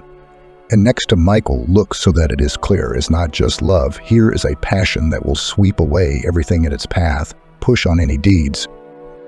Something happened there in the distant past, and now it will auction in the prosperous life of Jessica. She didn't just feel it. She knew it for a fact. The doorbell rang. Emily came in. Over the years, Emily had managed to get married twice and have 2 children, gain weight, lose weight, gain weight again, but remain her closest friend. Oh, what's this? Nostalgia. What are you doing in the old stuff? You know, it's just a weird picture. Look, here's Michael and his girlfriend, and here's them, but a long time ago. So what? Maybe this one was taken a long time ago too. It doesn't look like it. Judging by the age, it's done since a year ago. And the shirt he's wearing is the one I bought.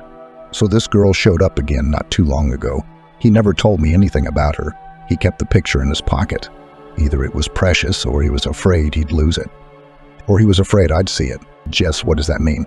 Anything. There's a lot of possibilities. Putting aside the most unpleasant one, the mistress, for example, he met an old love. Well, they took a photo for a good memory, slipped the photo in his pocket and forgot. Inga seems to be trying to calm and cheer up Jessica, offering different options to explain the situation with the photo. And now you can't find a place for yourself and draw horrible pictures of infidelity. By the way, that's also an option. That's exactly how it was planned. I decided to freshen things up, so I planted this picture on you. I wish I had your optimism. What's there to be sad about? It's a tragedy. Even if it's a mistress, it's no big deal. No, you can't forgive, of course. Remember how I kicked my first one out with a kick in the ass? But I didn't forgive him. I hate picking up scraps for someone else. Isn't that cheap? I divorced one idiot, found another. Jessica is at a loss to ask her friend for advice on what she should do now. Emily suggests asking Michael directly who the girl in the photo is. But Jessica doubts her husband will tell the truth since he's been silent and acting strangely so far. She feels things are complicated with this girl from the past. Emily insists that they need to find out the truth, even if bitter, rather than hiding their head in the sand. This leads Jessica to the idea of following her husband, although she realizes that it is ugly and dishonest. But if it's impossible to live any other way, then decency will have to be compromised. Jessica still tried to avoid being followed and asked Michael directly about the girl in the old photo. He seemed to remember that it was a certain Sasha with whom he studied together. But after showing the recent photo, Jessica is waiting for an explanation as to why he was recently dating her and carrying the photo in his pocket. The conversation doesn't seem to have cleared things up yet, and Jessica has to decide if it's really worth following her husband to find out the truth. The issue of trust in their relationship hangs in the air. Well, met by chance. Recognized him. Not in the old photo. Then why did you keep her picture? Jess, I'm sorry, yeah, I know this girl. We had a relationship a long time ago, but that was way before your time. There's nothing to do with us now. Me. How long ago? What's with the interrogation? I don't want to talk like that. I can go out with old friends. I don't have to ask your permission. Sure, honey. Jessica was sitting in her car outside her husband's office, waiting for something. So he'd get out, so he'd drive. He's got a bunch of auto body shops around town. There's no telling where he'd go. I felt like a fool, but I wouldn't leave. Empty at my mind. I had to follow through. Michael came out, got in the car. Okay, let's go. We drove a short distance and stopped at a coffee shop. Michael went into the cafe. Jessica got out of the car and through the glass tried to see who he came to see. There was no one. He was sitting alone at a table. Jessica cursed herself and got ready to leave. And then she saw her, the girl in the picture. She came into the cafe, sat at Michael's table. Judging by the expression on her face and the abrupt gestures, she said something unpleasant to him. Jessica didn't hear the words, but it seemed to her that Michael was trying to explain something. Maybe to persuade or talk him out of something, but the girl cut him off abruptly. No, not lovers. That's not how lovers behave. What kind of secret is it that you can't tell your wife? The girl left the cafe. Jessica followed her. Why? Something had to be done. She saw her go into the driveway and she drove home. She decided she was going to talk to her husband today. No more secrets, no more innuendo. She had to get it all out in the open. Family's falling apart. There's no room for sentimentality. I used to have a relationship with this woman. Okay, who didn't have a relationship before marriage? What's your connection now? Why is she showing up now? What does she want from you? All the questions had been formulated and asked, but there was no one to answer them. Michael didn't come home. This had never happened before. In their entire married life, Michael had never spent the night out of the house. Jessica was used to falling asleep before her husband arrived, but he was always there in the morning. It was unusual, but she didn't feel any anxiety. She called, no answer. Did you call work? No. They hadn't seen him yet. That's when it started to get unsettling. She called all her friends and acquaintances. No, he didn't spend the night at anyone's house. So where did he sleep over? The one in the picture. Hey, Jess, did you call the police? Emily, what am I supposed to do? My husband's run away. Find him and bring him back. You think he ran away? I don't think so. I think there's trouble. We have to look for your husband who's been running away. Go to the police. The police didn't take a report. Well, come back in 3 days. He's out on a bender. You're going straight to the police? Jessica tried to explain that her husband does not go out, always sleeps at home. And if he's missing, it means he's in trouble. She must have been too emotional because the policeman behind the glass suddenly said, I understand your husband. I'd run away from such a wife above the Arctic Circle. Come back in 3 days. Goodbye. 3 days to do nothing, then file a report, then wait for someone to do something. What about Michael? Where is he? What happened to him suddenly doesn't matter. Did he cheat? Did he not cheat? What are his terrible secrets? Michael couldn't leave or run away. He was in trouble. There's no other explanation, and no one's going to find out what happened, so I'd have to do it myself. Jessica had no idea how to do that. The only thing that came to mind was to go to Samantha's house. Jessica remembered the house she lived in. Jessica didn't think Michael could be there, but Samantha would explain what their secrets were. Maybe there was at least a clue as to where he was. There was a girl sitting on a bench in the driveway, rocking a baby in a stroller. Hello. Do you know this woman? Jessica showed me a picture of Samantha. I can't say I do, but I've seen her. Jessica thanked the girl and called Samantha's apartment. No answer. She called again, but no one was there. Another girl came out of the driveway. She lives alone, has a daughter about 10 years old. They live together. Have you seen this man? Jessica showed a picture of Michael. I don't think so. There was a man who came to see her, but not this one. He came by today looking for her too. I live on the first floor. I can see the entrance from the kitchen. So I saw her yesterday. She went out with her daughter and I don't think she came back. Jessica went home, didn't find out anything, no idea what to do next. She dialed Michael again. No answer. There's another girl, 10 years old. If she was 15, I'd think she was Michael's daughter. Then it would make sense what Michael and his ex-lover have in common. But it doesn't make any sense at all. They can't have a 10-year-old daughter in common. There was hope that Michael had come home. But no, he hadn't. Jessica wandered around the empty apartment, then begged for him to come back, then cursed him for doing this to her. That night, her neighbor at the cottage called. Hey, Jess, did you have someone staying at the cottage? No. What's wrong, Aunt Maggie? I saw your lights on. I saw them. Michael came by, but he left almost immediately. Are you sure there's someone in the house? I figured if Michael brought it over, it must be someone he knows. Maybe we should go look. Aunt Maggie, please go and call me back right away. Thank God he's alive. Who did he bring in there? Samantha, I guess. But where the hell did he go? He never came home. And why would Samantha hide out at their summer house? So many questions, no one to answer them. The neighbor called Banks. No, Jess, there's a girl there. She wouldn't open the door, but she said she came with her mom. And now her mom's gone for a little while. Right now, should we call the police? No. Maggie, I think I know who the girl is. I'll be there in the morning. As Jessica drove to the cottage, she couldn't decide how to act. She sees Samantha. And what? Do I ask her outright mistress? And if she was, what would she do? Jessica didn't plan to grab her hair and wrestle her husband back with her fists, nor did she want to leave with her head held high, pretend she'd come by accident. Sure, the husband brought his mistress, and the wife just happened to be passing by. It's like the dumbest joke ever. Okay, I can't think of anything good to say anyway, so we have to act according to the situation. After all, I don't care about Samantha. I need to make sure Michael is okay, Jessica thought. She got out of the car and peered over the fence. The fence was low and not solid. The whole lot was in plain sight. There was a girl sitting at a table under an apple tree. Her blonde hair was in a ponytail, her jeans were a little too big, and she was wearing a plaid shirt. Jessica opened the gate and walked toward the girl. The girl looked up with bright eyes. No fright. Hello. Who are you? I never talk to strangers. Wow. You must have read Hemingway at such a young age. That's a good point. My name is Jessica. This is my cottage, so you're my guest. What's your name? Mary.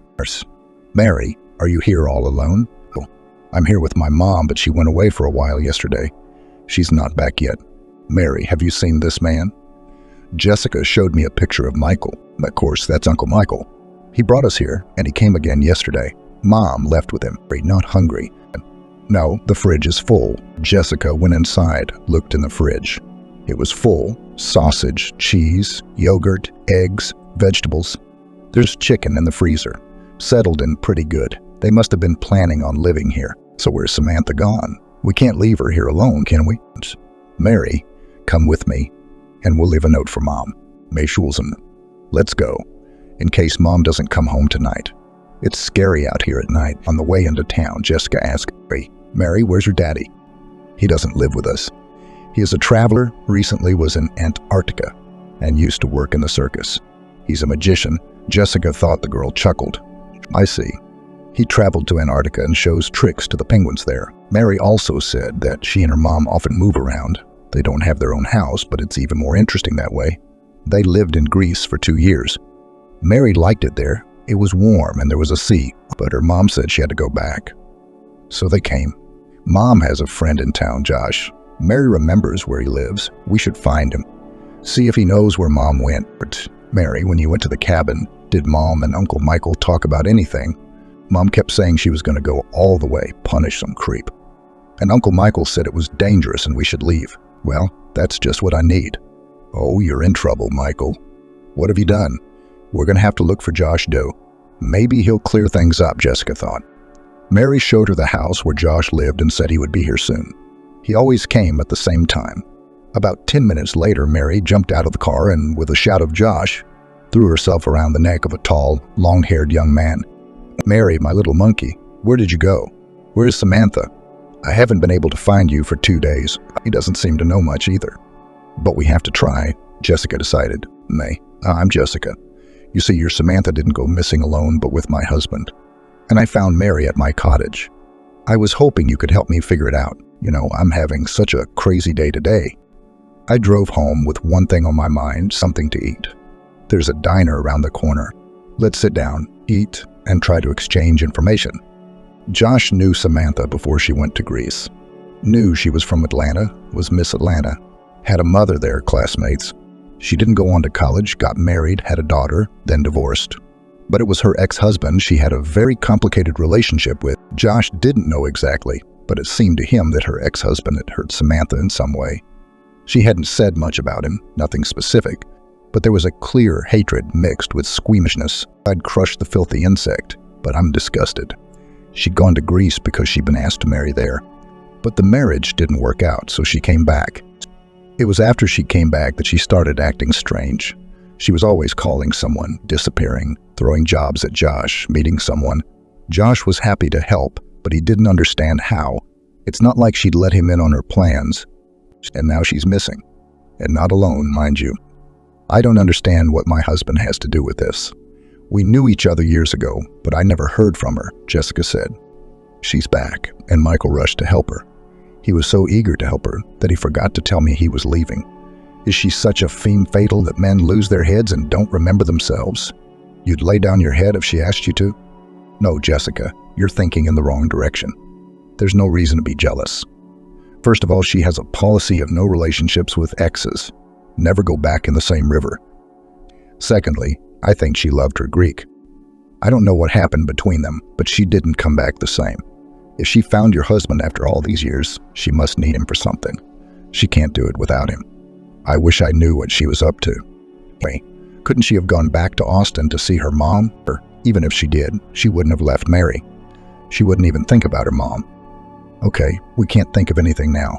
I'm gonna go home, see if I can find out where she lived, who her husband was. Yeah, I'm a lousy friend. It never occurred to me to ask. Well, can you find out? Me. Yeah, I can. Jessica picked up Mary and went home. Interacting with a stranger's child turned out to be quite pleasant. The girl was well-mannered, sociable, well-read, had her own opinion, but all expressed it, sometimes very original. Jessie. For some reason, she immediately began to call Jessica. So, without any aunt, do you have children? No. That's what I'm thinking. You have kids, they grow up. You'll find out you shouldn't have had them. You don't know what you're going to have. That's a very radical decision for a 10-year-old girl. A whole philosophy based on some thoughts, on something seen and heard. It sounds strange coming from the mouth of a child, Jessica thought. But otherwise, Mary was a normal and pleasantly not at all capricious child. In the morning, Josh called. "No, Jessica, I found out something.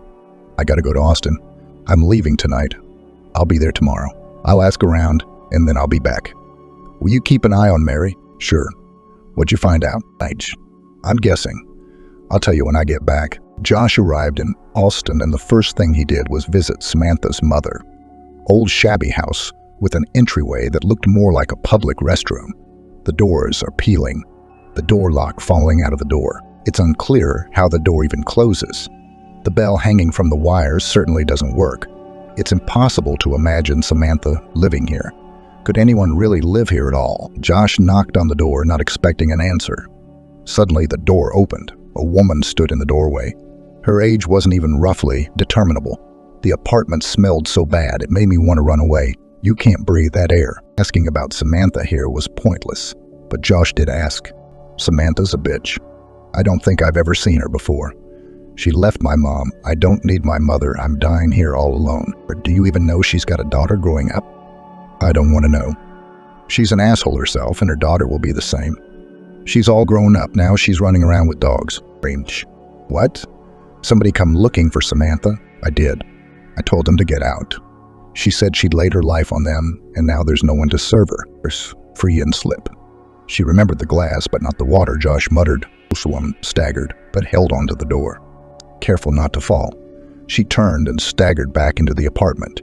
Josh closed the door, pushing hard so it wouldn't open, and ran out of the entryway to get a breath of air. Okay, we talked.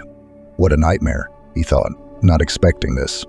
One thing was certain, Samantha would never come back here. Josh's spirits were low after talking to Samantha's mother. She wasn't in Austin, that much was obvious. No one to come back to. But now that he was here, he had to ask around. See if any secrets from the past came out. Went to Samantha's high school. Her homeroom teacher was there. She had no one to talk to but her students. So she gladly told the nice young man about her former. She was a good girl with talent. It's a pity what happened. She went to a beauty contest for some reason. That's when everything started to fall apart. But she was a pretty girl, so why not be a beauty queen? You saw her mother. She's not just a queen, she'd go straight to the bar just to get out of the house. Lena said that after the beauty contest, Samantha was hit on by some daddy from the sponsors, 20 years older than her. She left with him. What happened next? Lena didn't know. Samantha never came to Austin again. You know, her friend Laura lives here. They'd been in touch somehow. Laura said Samantha called her. Maybe she knows something. The teacher suggested. Nothing concrete again, Josh thought. Although he had already guessed which sponsor he was talking about. He'd learned that Samantha had left Austin with one Michael Lawrence, who was organizing the beauty pageant. He might be Mary's father. Now we have to find Lawrence. But first, we need to talk to Laura, Josh decided. Laura worked at the local hospital. Josh went there. At first, Laura didn't want to talk. She didn't know who this man was or if he might hurt her friend. But Josh turned on all his charm, pressed the fact that Samantha was in danger, and still persuaded his faithful friend. Laura said that after the beauty contest, Samantha was going to leave with Lawrence. Anna was horrified. You're going to live with that asshole. He's old, he's ugly, he's got greasy eyes. What am I supposed to do? Stay with my mom, get away from her and live on your own. But Lawrence is worse than your mother. He'll ruin your life, get you into this shit. Age. No, then no. You don't talk. Laura didn't know anything more about Lawrence, but she could feel it, see it. A collector of pretty young fools. Samantha was just another miss to him. But for Samantha, Lawrence was a pass to a new life, and she had spit on everything and left. Laura's surprise was unprecedented when Samantha announced that they were married. Family life had become a dictatorship. You couldn't take a step aside. Endless humiliation, beatings, and total control. How did Samantha manage to have an affair with Michael? It's a mystery, Josh pondered. Michael didn't know that Samantha was married. He fell in love and didn't understand why his beloved would disappear for days at a time, unwilling to move in with him. So mysterious, with a lot of secrets. Lawrence solved all the mysteries quickly. When Samantha said she wanted to leave Lawrence, he didn't object. If you want to go, go, but go where I tell you to go. and locked Samantha up in a mental institution for 2 years. After leaving the asylum, Samantha took a long time to regain consciousness, and when she woke up, she realized she was pregnant. She gave birth to Mary. She didn't care about her life for a long time, but she couldn't imagine her daughter living with this monster. Samantha filed for divorce, grabbed Mary, and ran away. Either Lawrence wasn't omnipotent or he was fed up with his stroppy wife, but they got the divorce. Samantha was afraid that Lawrence would not leave them alone, so she kept moving, calling Laura from different parts of the country. Finally, 3 years ago, she announced that she had found her happiness, fell in love, was going abroad, and that Lawrence would not bother her there. Sometimes she called, even by video link. Laura could hear Samantha sparkling with happiness and was genuinely happy for her friend, and then she called hysterically, screaming, "I'm going to kill that bastard once and for all. He will answer for everything." I did not really understand, but it seems that Lawrence sent her lover photos of beaten Samantha in the asylum and wrote that he was going to marry a vicious woman. And in the photos where Samantha was drugged, with a glazed look, she really looked terrible. Apparently, Heracles, the Greek believed, was afraid to connect fate with such a person or was not so much in love. Anyway, Samantha had to grab her daughter again and leave. That's all I know. I haven't called again, and thank you, Laura. That clears things up. If he shows up, give me a call. Josh called Jessica, said he couldn't find out anything more in Austin. And he'll be home tomorrow morning. No, Josh, you're coming straight to my place. You'll tell me everything. But if you feed me breakfast, I'll come straight to you from the train. In the morning, Jessica was awakened by the doorbell. Woke her up at the moment when she was dreaming of something nasty and disturbing. She had no strength to wake up and open her eyes. It's a good thing they woke her up. It must be Josh, Jessica thought, but it was Ingrid. Aren't you answering your phone? Michael's here?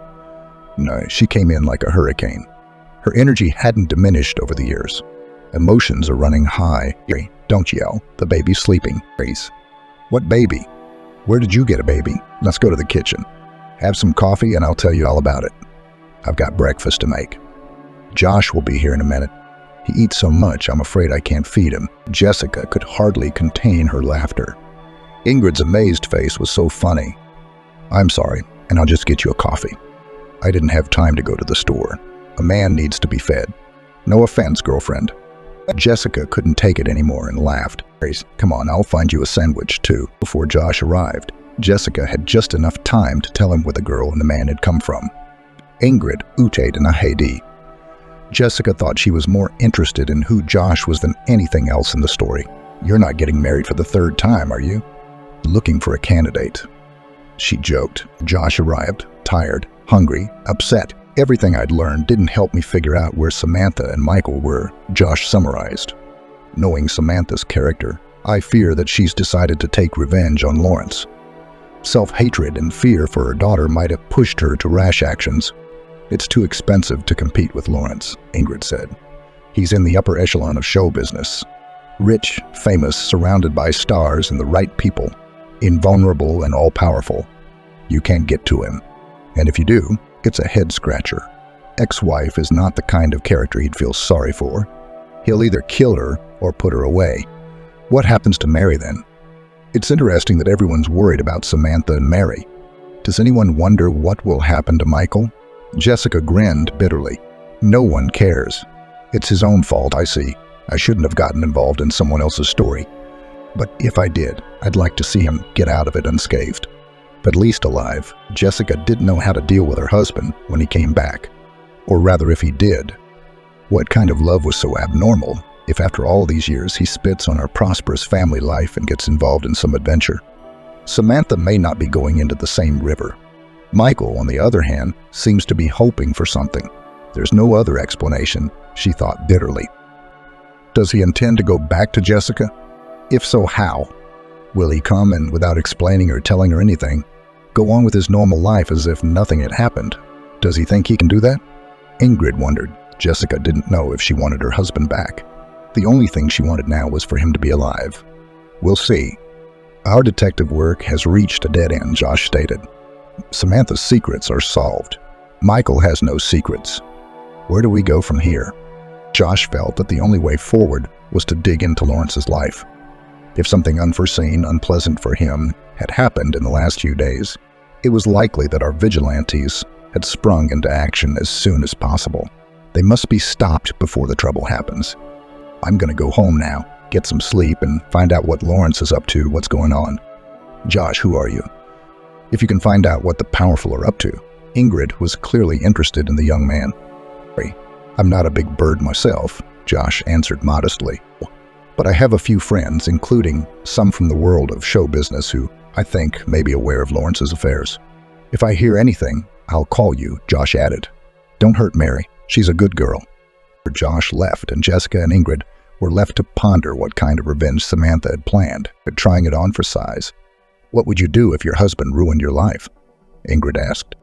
Well, I'd probably do nothing. I'd try to forget it like a bad dream, replied Jessica, and I'd definitely take revenge. How can you send your current wife a photo of you with your mistress? You can put your story in the press, ruin your image. But it's all kind of petty, toothless, Ingrid sighed. She didn't have the imagination for anything else. Jessica enjoyed spending the day with Mary. They went to the mall and bought Mary some clothes. She didn't even have any pajamas and only one shirt. They went to a cafe, had ice cream, then bought groceries and went home to make lunch or dinner. Josh was supposed to be here with news. And Ingrid, of course, would not stay home. While cooking dinner and talking to Mary, Jessica couldn't get the thought of her husband out of her head. Angry, of course, but even angrier at the unknown Samantha. Revenge on an ex-husband is probably fair, but why bring my Michael into it? She thought bitterly. But how can you not think about how your gamble will turn out for other people? For Michael and Jessica, Josh and friend Laura see Samantha as an innocent victim, hurt and humiliated. Jessica didn't see it that way. She developed a very different image of herself over the days. Bold, bossy, unforgiving of insults, and insults, willing to go to extremes. Surely there was something to avenge Lawrence. But Jessica also questioned the extent of his guilt. The ease with which Samantha had put other people's lives on the line, including her own daughters, was astonishing. In the evening, they gathered the council, and Josh laid out what they'd learned. Lawrence was really getting into trouble. A seemingly small thing at first.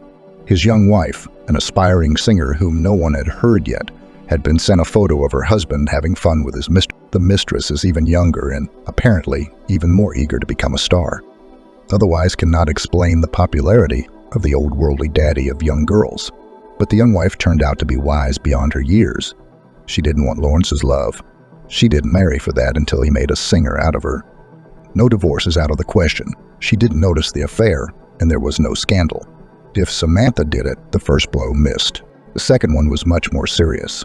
Lawrence's production center was churning out stars like pies.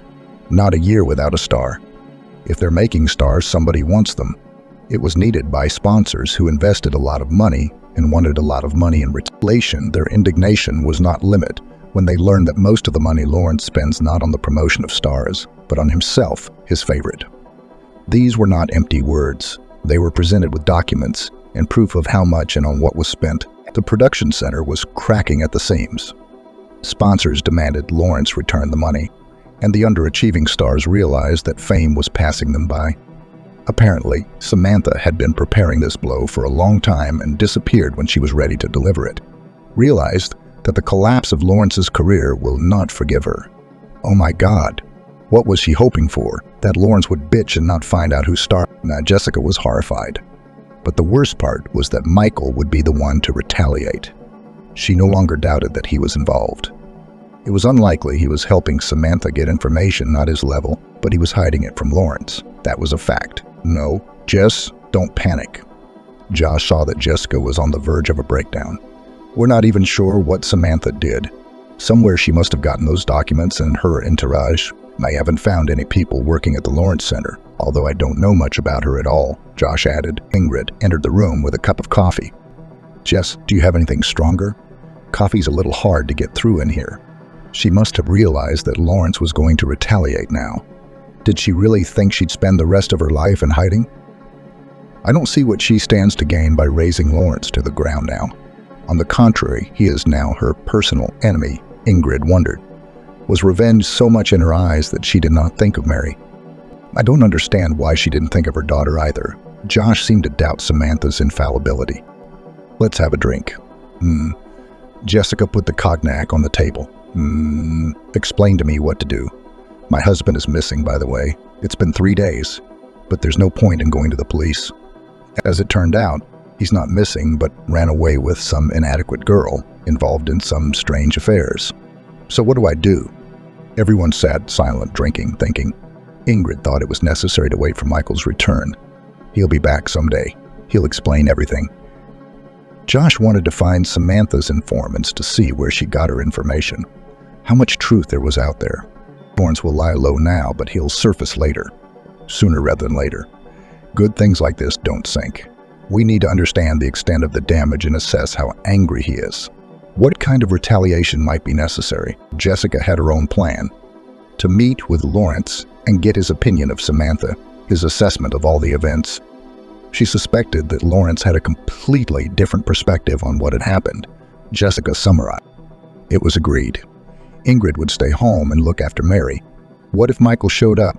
Josh finds out how badly Lawrence was hurt and what the threat to Samantha is. Jessica makes direct contact with Lawrence and tries to find out what he thinks about Samantha and recent events.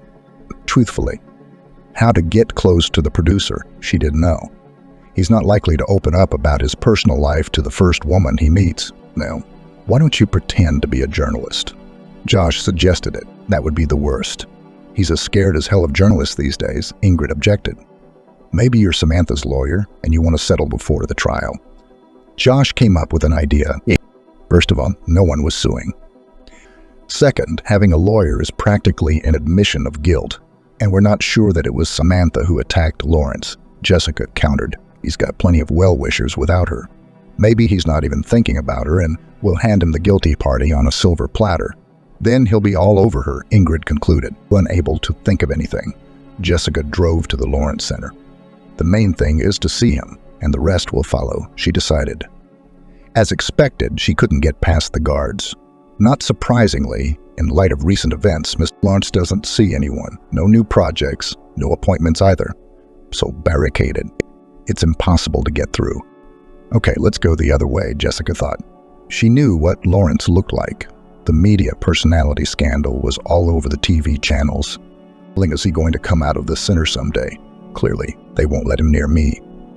I have to think of a way to get his attention, to say something, so that Lawrence will realize it's in his best interest to talk to me. She sat on the bench in front of the office, fretting, trying to think of the right phrase to get Lawrence's attention. She had several options. But when Lawrence appeared in the doorway, she was suddenly confused, and everything she'd thought of went out of her head. He was walking toward the car, and now he would get in and drive away. She had to say something. Jessica rushed to the car and shouted, "Lawrence, tell me about Samantha. She's going to ruin my husband." The guards rushed toward her, but Lawrence suddenly stopped them. He looked at Jessica carefully and waved his hand, beckoning her over. When she approached, he asked, Do you know Samantha?" "No, I've never seen her." "What does this have to do with my husband?" He left with her. "Why don't you get in the car and we'll talk?" "Don't worry, I don't eat beautiful women for lunch." Jessica knew her value and had long ago realized how it worked on men. But now a chill ran down her spine. She felt scared and a little creepy. She was scared, but she couldn't back down, so she got into the car. "May, take it easy. After all, I'm not the one who came to see you. You're the one who wants something from me," Lawrence said. "I want to know about Samantha. I know her version of events from her friend's words, but I don't believe it too much. I want to understand what my husband's gotten himself into. Now, I want to hear your side of the story." "What's your husband's name?" "Michael." "Me. Where is he now?" "That's what I'm trying to find out. I'm truly sorry if your husband got involved with Samantha. Nothing good can come of it for you or him." Guns approached the driver. "No, Walter, the girl and I are having a serious conversation. Not the car version. Let's go to the restaurant." "What's your name, really?" "What's ours?" "And, Jessica." "You know, Jessica, I probably should have told you this a long time ago. I didn't want to be a pain in the ass. I'll tell you, I feel sorry for you and for myself. I'm tired of being the bad guy. Believe it or not, it's up to you. But maybe confessing to a villain will help you. For some reason, I want to help you. I didn't expect myself to be so sentimental. I hope I won't regret it. And I hope I don't have to tell you it's not for the press." At the restaurant, Lawrence was greeted like a regular. "May, here's your table as usual." "For Jessica, would you like anything?" "No, I'm not here to eat." Go ahead. Lawrence's version was radically different from what Jessica had heard. The only thing they had in common was that they met in Austin at a beauty pageant. Samantha immediately figured out on whom the title of queen depends and did everything to get this title. She was not embarrassed by the age of the prince and his frankly shabby appearance. She wanted to escape from the family, and Lawrence was the springboard. He himself didn't realize how she'd spun him. He'd seen so many in his bed that another one seemed like a passable option. But that wasn't the case. Samantha had a beastly grip. The producer couldn't break free. After all, you have to get married, and the image of a married man will play into the hands. The girl is beautiful, not stupid. Let it be her. If I had known how it would end, I would have married a fool. Lawrence grinned bitterly. He began cheating on Samantha almost immediately. Lawrence knew about it, but asked him not to make it public. He knew perfectly well that married to a young girl, it was foolish to demand fidelity. He does not need fidelity. He needs a beautiful picture of a happy family life of a famous producer. Am I asking too much for the money I'm giving you? You could have portrayed a happy wife. He resented. Samantha, a little imitation, and then went off the rails. Michael was the first call. Before him there were many young and different, but it was all entertainment. But Michael was serious. She even talked about divorce. Lawrence didn't object. He was sick of it. He just asked her to wait a little longer. He was finishing up a project. Didn't want to give the press a reason to gossip. I thought it was settled. But apparently there was someone else besides Michael. Lawrence noticed that Samantha began to behave inadequately. She sleeps all day, then cries, then pounces on him with fists. Strange behavior was increasingly conspicuous. What is most unpleasant? Not only Lawrence's worst fears had come true. Samantha was taking drugs. Lawrence panicked, couldn't let the news get out. He treated her in secret, so God forbid anyone found out. He took his wife to an expensive closed hospital, which kept the secrets of clients more than an... Samantha was treated well there. She came back completely sane, behaved herself. If she had cheated, Lawrence didn't know it now. He didn't need anything else. We live normally. We observe decency and all right, he reasoned. When Samantha announced that she was pregnant, he calmed down. Everyone's calmed down. She will give birth to a child, at least some time to stay at home. Look, and everything will improve. Hoped Lawrence, but it wouldn't. In vain he hoped. Immediately after Mary's birth, Samantha's mission accomplished sign lit up in front of her. Nothing was holding her back anymore. She threw tantrums, screaming that she didn't want to live with such an ugly, fat, disgusting man. Well, if you don't want to, don't live. All fed up, break up. Lawrence decided. He bought an apartment, deposited a huge sum of money, and got divorced. Michael, wait. Something does not add up. Interrupted him, Jessica. If she had an apartment, why was she traveling all over the country? Why was she hiding from you? Very original hiding, Lawrence grinned. Calling from everywhere, yelling that I'd put her and her daughter in another hole, demanding money. I sent more than what I'd left in the divorce and had already transferred. Over the years, you could live in your own villa somewhere in the Maldives. Why did you send the pictures to Greece? Jessica asked. I didn't send anything, Lawrence said. I was glad she had settled down. I hoped she'd stay there longer. I was willing to keep paying to get her off my back. But I guess she showed her true colors there too. The Greeks kicked her out. Back in the States, Samantha took revenge on Lawrence, but he didn't know why. Whether she hired detectives or many friends, she tracked down Lawrence and his mistress. The new young wife was unimpressed by the news. She's got her own nose to the grindstone. And she wasn't interested in Lawrence as a man, only as a sponsor. Where and with whom he partied, it didn't matter. When Samantha got to the financial documents, Lawrence was angry. Why bite the hand that feeds you? If I go broke, Samantha will be out of money too. At least think of your daughter, he resented. Lawrence tolerated cheating and everything else. But when his life's work was at stake, there was no room for pity. He was determined to stop Samantha. Sure, she's messed up my life, but it's not critical. I'm not an invertebrate amoeba that's so easy to snack on. I'll get my name and influence back, Lawrence pondered. I haven't figured out what to do about Samantha yet. I know where your husband is. He really is with her, but don't be frightened. I'm not going to do anything to them. I'm not a gangster from the 90s. I have no beef with Michael at all. Samantha's always had a way with men. I'm a case in point. But I don't know how to stop her. I can't lock her up in a hospital. Wait, Michael, but she's got your daughter with her. What's going to happen to her? Jessica asked worriedly. I never believed she was my daughter, but it doesn't matter. I'm her father on paper. I have no other children, and Mary is a wonderful girl. Hey, did you have any contact with her? Mary was little, and her mom was traveling around, and sometimes she'd leave her with me for a month or two. When Mary got older, Samantha stopped leaving her.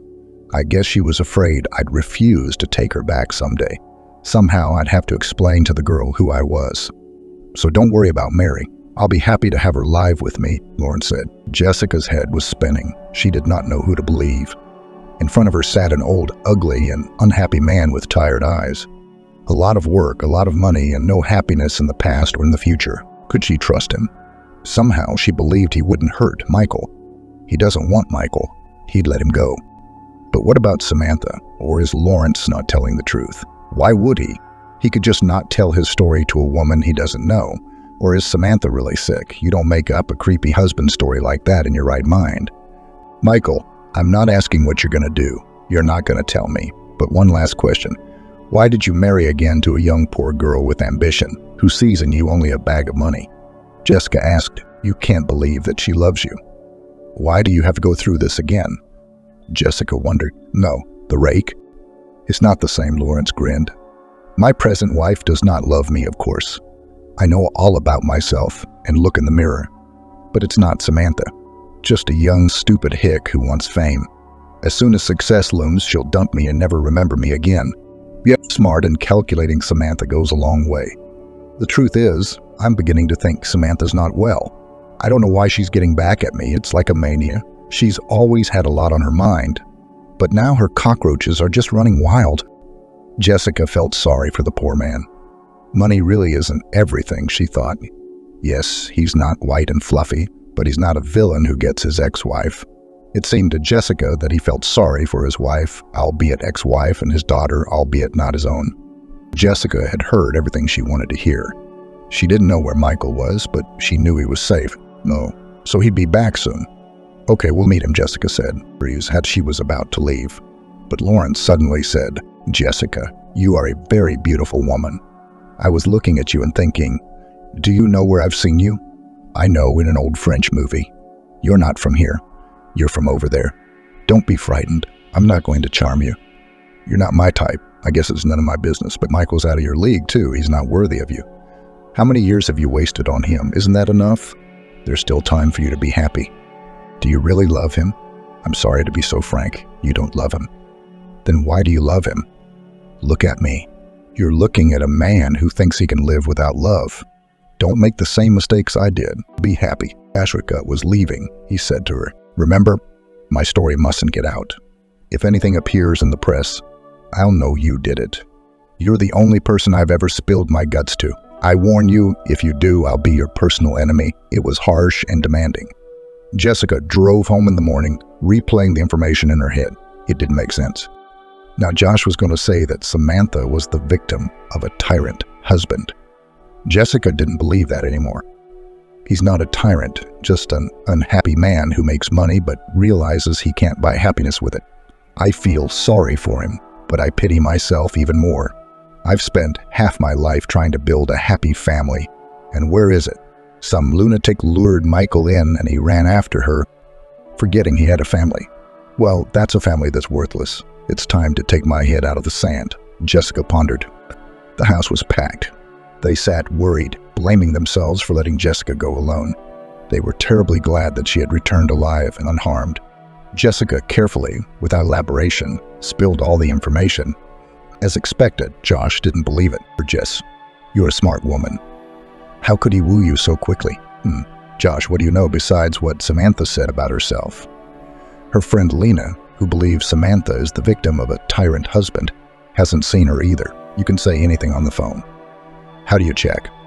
I'm not saying that everything Lawrence said is true, but the image of your infallible Samantha has gotten a little fuzzy, Jessica said. Ingrid, sensing the growing disagreement, quickly intervened. Nice, break. What are you arguing about? If I understand correctly, there are no complaints about Michael. Then Casanova will be here soon. We'll ask him. But when you think about it, your Samantha is kind of weird. Don't you think so, Josh?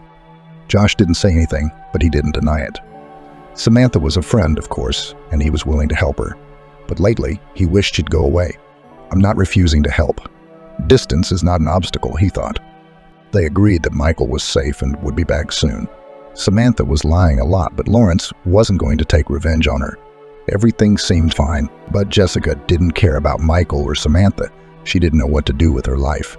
Had she loved Michael when she got married? Of course she did. He was so handsome. Her heart sank, the thin, intelligent face, the suave manners.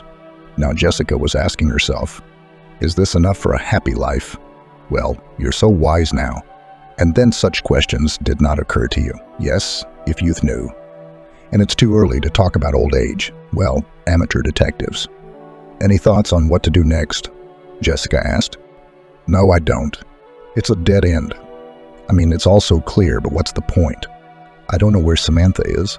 Why isn't Michael coming back? It doesn't make sense, the other said. Jessica wanted to lie down and think.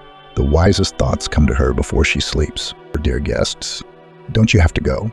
She hinted. Ingrid and Josh didn't object. Now, yes, it's time, they said, and hurriedly got ready. Wow, I missed something. Ingrid, what a bitch. How did she get here so fast? She's always been like that, though, and no one can keep up, Jessica thought. She lay down, but she couldn't sleep. She thought about her life. It was strange to think of her life with Michael as something that had passed. She had never imagined living without him. Now I'd have to get used to it. It was terribly depressing. When he came back, he'd probably explain everything, apologize. But Jessica wouldn't be able to live with him, to pretend that nothing had happened. She can't. She'll always remember the betrayal. I wonder if he'll tell the truth or lie. Jessica pondered. Michael showed up the next day. He came over, kissed her cheek carelessly, looked into her eyes, tried to understand what was waiting for him and how to behave. Hey, Jess, I'm sorry. I had a work emergency. I had to leave, and I broke my phone accidentally, so I couldn't call. Okay, I'm gonna lie. Of course, no one has a phone but yours, Jessica said sarcastically. Michael, before you tell a bunch of lies, I want to tell you that I've been looking for you. I was at the cottage. I know about Samantha. Her daughter's sleeping in the bedroom. How'd you leave that girl alone? Samantha never remembered her until now. Also, keep in mind that I saw Lawrence. He told me his side of the story. So without humiliating yourself by lying, why do you care so much about Samantha that you got involved in a murky story and weren't afraid to lose your family? Michael must have come up with some story that was convenient for him, but Jessica messed up his plans, and he had no choice but to tell the truth. It's unclear how much he knows, but it's dangerous to get caught in a lie. I don't know how to explain it, Michael began. When I saw her, I knew I couldn't say no. I knew she was dragging me into something bad, but she needed help. You know, it was like a spell, like hypnosis. She was so convincing about Lawrence's abuse, or so his meanness. I didn't even doubt it was true. The only thing I could do was try to talk it out, to dismiss it. I was afraid it would be worse. Well, to be perfectly honest, I chickened out. I knew it would be bad for me, too. Samantha showed up when she got back from Greece. We saw each other occasionally. She told me more and more details about Lawrence's abuse.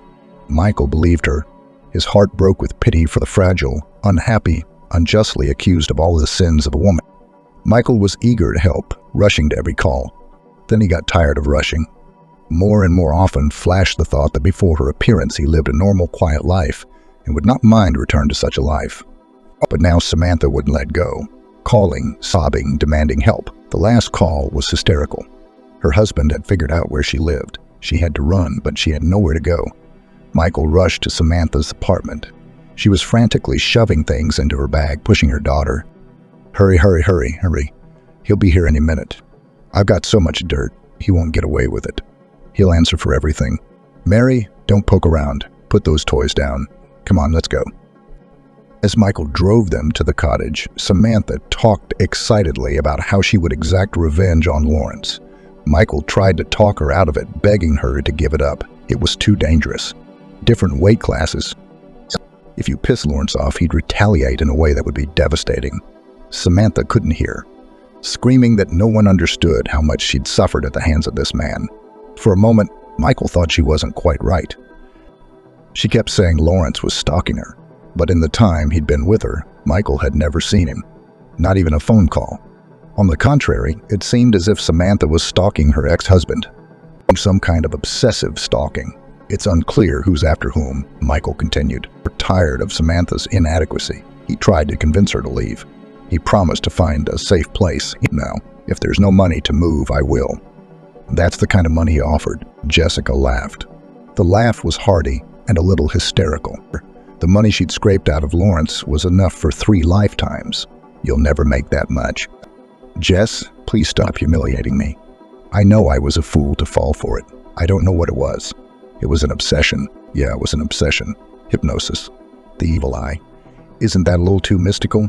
What kind of hypnosis did you forget about me under? Do you have any idea what I went through when you disappeared? I was sure you were in trouble. I was ready to tear up those policemen who sneered at me. They said your husband was out and would come back. I didn't think you'd just run off with your mistress. Why did you come back? Did not like living with a crazy woman? Jessica continued. Jess, I'm sorry. No, I'm not. Keep talking. Why didn't you leave her at the cottage? You knew by then she was safe. Let her live. You could have come home and told me everything. Didn't you ever think of that simple option? That's what I was going to do, but it didn't work out. I didn't get home in time, Michael explained. Samantha called again and demanded that I go back to the cottage. She said that I had to go to some acquaintances who had obtained material on Lawrence. They're willing to leak it online, but they need to be paid. We have to do it now, so Lawrence will be unstoppable. Why he obeyed again, Michael did not understand. But he turned around and drove to the cottage. Samantha was already at the fence. She jumped into the car. Let's go, she commanded. Michael was still trying to appeal to her maternal sensibilities. Who's the girl gonna stay with? Michael didn't listen. They drove for a long time. Samantha was agitated and impatient. All the time pushing Michael, she said with gloating. That's it, he's finished. That's it now. As they were thrashing around, it was scary. Samantha's behavior seemed too strange to Michael. At some point, he had a sense of unreality about what was happening. He couldn't believe he was participating in this absurdity. What am I doing here? Why am I doing this? He thought. When they arrived, Samantha told Michael to wait and walked into the entryway. He sat waiting, lost track of time, didn't realize how long he had been here. But for some reason, he wouldn't leave. He remembered Jessica, tried to think of how he would explain himself to her. There was a longing in his soul, and he wanted to leave everything and return to his quiet, happy life. Despair was setting in. Michael realized that his life would never be the same. But he didn't leave. He waited. He woke up when he realized that he had been sitting for hours. He called Samantha, but she didn't answer. So Michael got out of the car, stood, walked over, and went into the driveway. Where to find Samantha, he had no idea.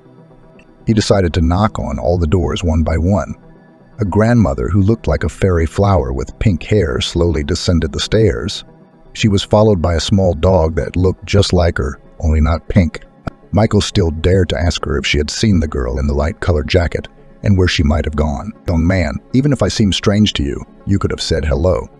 I haven't seen your girlfriend, but there is one apartment on the 5th floor where many people go in but few come out. Look for her there, she replied.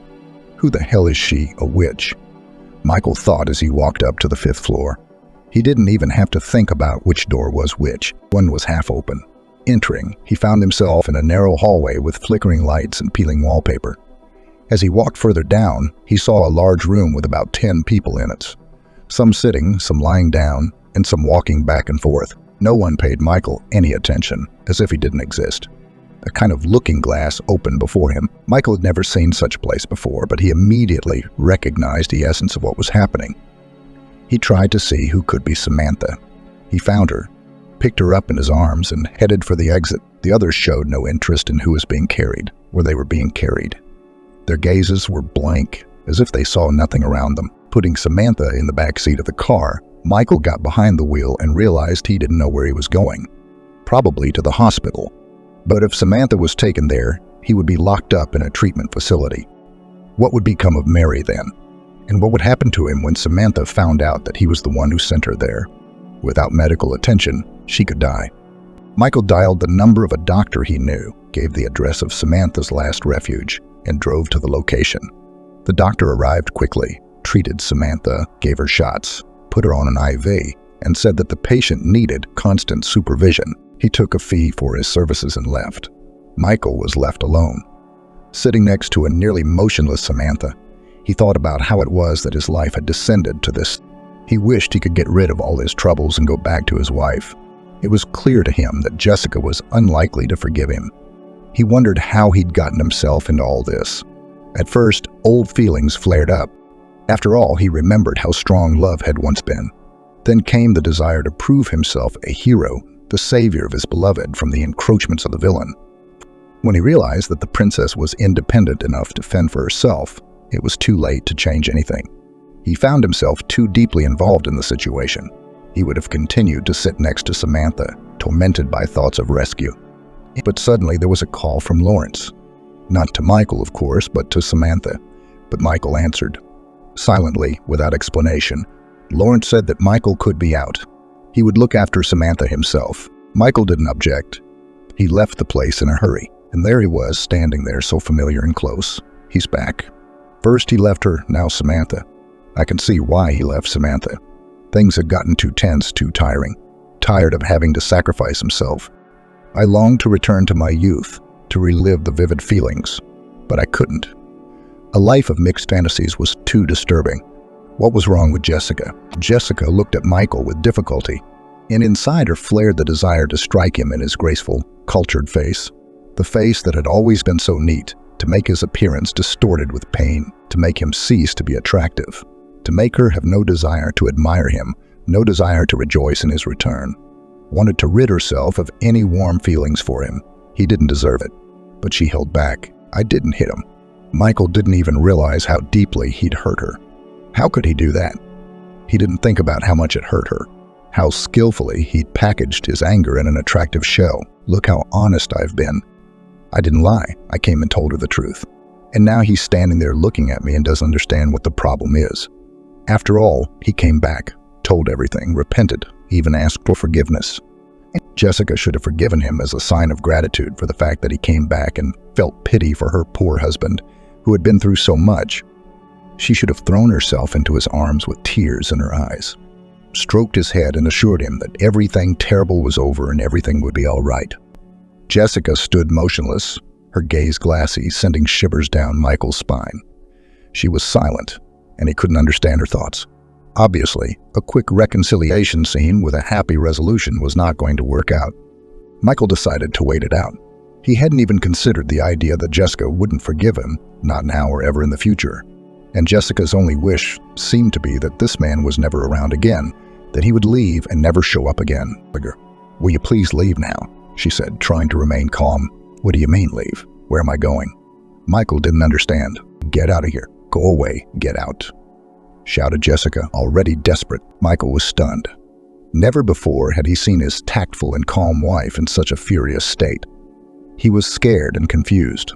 Michael realized it was time to leave before her condition turned into a full-blown tantrum. He couldn't imagine how this explosion of emotion might end, and he didn't want to find out. "Okay, I'll stay at the cottage for now. Then we'll talk," he said as he made his way outside. When the door closed behind Michael, Jessica couldn't hold back any longer and burst into tears. Mary, peering into the room fearfully, cautiously walked over and hugged her. "Jessica, do you want me to get you some tea? You cry for a while and I'll put the kettle on," she offered affectionately. Something clenched in Jessica's heart. Perhaps for the first time she realized that she wished she had a child, someone to help her cope with the pain and give her the strength to go on living. But right now, she felt alone. Jessica tried to do something to take her mind off the pain, but the tears wouldn't stop flowing. It was like she was trying to cry out all the loneliness and pain of the last few days. Mary, without imposing, came in from time to time to see if everything was all right, realizing that Olga needed space. In the evening, Emily's friend came in and, seeing Jessica's condition, picked her up in a friendly manner and took her into the kitchen. While Jessica sat there, Emily quickly set the table, poured a shot of cognac and asked her friend to drink, trying to support her in some way and help her overcome her grief. "Okay, well, now eat and tell me about it," Emily suggested. Barely holding back tears, Jessica began the story of her husband's return. "Emily, tell me, do men think differently? He told me everything. Look, I still don't understand what happened, and I can see he's not faking it. He really doesn't understand. Can I live with him? Look, friend, Divorce is not a disaster. Emily reassured her. I'm speaking as someone who's been through it. Don't rush to make a decision on emotion. When we were young, we were all categorical, but now sometimes compromise seems to be the best solution. Everything needs to be well thought out and stop crying. Emily said very warmly. In my case, compromise is not an option, Jessica countered. After all, I don't love Michael. Or maybe I never have. Do you think it's because of him that I'm crying? No, I'm crying for me. I feel sorry for myself. How ridiculous my life has been. No love, no children. Now no husband. Jessica drowned in her self-pity, tears flowing. Friends exist to support you, to tell you that you are a good girl, to wipe away your tears and add a little cognac. That's what they did. Gradually, the dialogue descended to the usual complaints of resentful women. We are so beautiful and smart, we earn our own money, but we are not lucky in our personal lives. Where do men look? And in fact, where are these men? I guess they are no longer around. The conversation continued along the well-known route. How bad men are and how unfair life is to them. Here I am, a fool admired, always for a great love, married in for life. But you chose Michael for his reliability, stability, and the chance to live without concussions. Was I wrong? Did you miss something about him? Or is it your own fault? He'd come to believe that I wouldn't go anywhere, that I'd keep everything simple. In the end, he became the husband I raised him to be. So what? We're going to blame ourselves now. You're not the one who got involved with the ex. No, you left when you realized she wasn't herself. You didn't get involved in a risky venture to ruin Lawrence, Emily said indignantly. And you didn't decide that despite having a family, she was the one to save. Come to your senses, friend, and stop defending that scoundrel. Maybe you're even thinking of forgiving him. You can try, but it won't do you any good. It's scary to be alone at 40, isn't it? Isn't it scarier to look him in the eye every day, expecting another betrayal, than about being alone? You know, I have some thoughts, she added.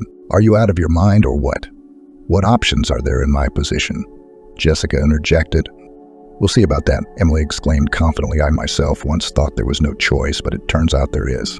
Inga was talking with such gusto about Josh's charms, his politeness, his intelligence, his beauty, that Jessica realized that her friend had been carried away again. How can you believe after a couple days of knowing him that he's the one for you? He didn't teach you the first time, and now it's like a fresh start again, into everything in the world without a backward glance. Jessica envied Emily in her own way. I wish I could be like that, maybe sometime in the future, but not now. Right now, I have to get a divorce, sell the apartment, split things. It's all so painful and unpleasant. I didn't think life could turn out like that. She thought, you can still turn it around, pretend you've forgiven. Go on living a measured, unhappy, but peaceful life. Not ready for change, though it often comes unexpectedly. While Emily dreamed of her happiness, Jessica pondered how loneliness was saved. At least she's got kids. And here she was, lonely. Speaking of children, oh my God, where's Mary? Jessica exclaimed fearfully and hurried into the room. Mary was asleep, tired after a long day. Jessica, did you feed her today?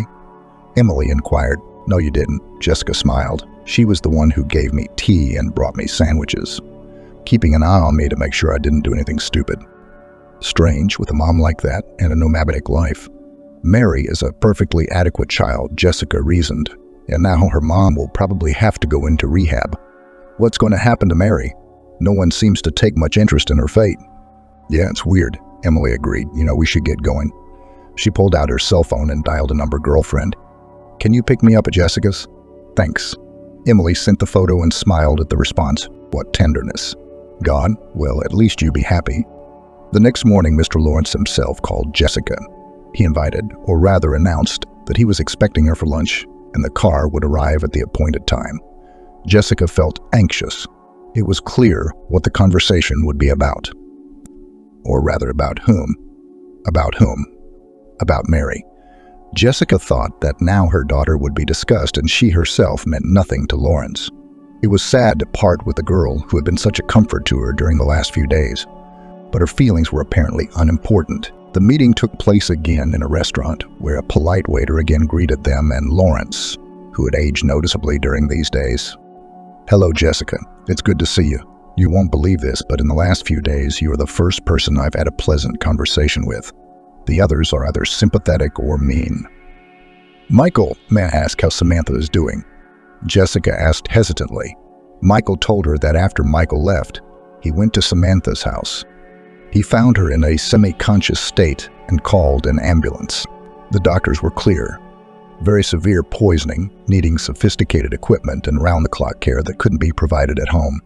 Michael experienced déjà vu, remembering the past and wondering why he was involved in this story again. The ex-wife, who had left him decades ago, was once again affecting his life. He reproached himself. What nonsense, Michael, still hoping? She's sick. Even after recovery, she'll never be the girl you knew.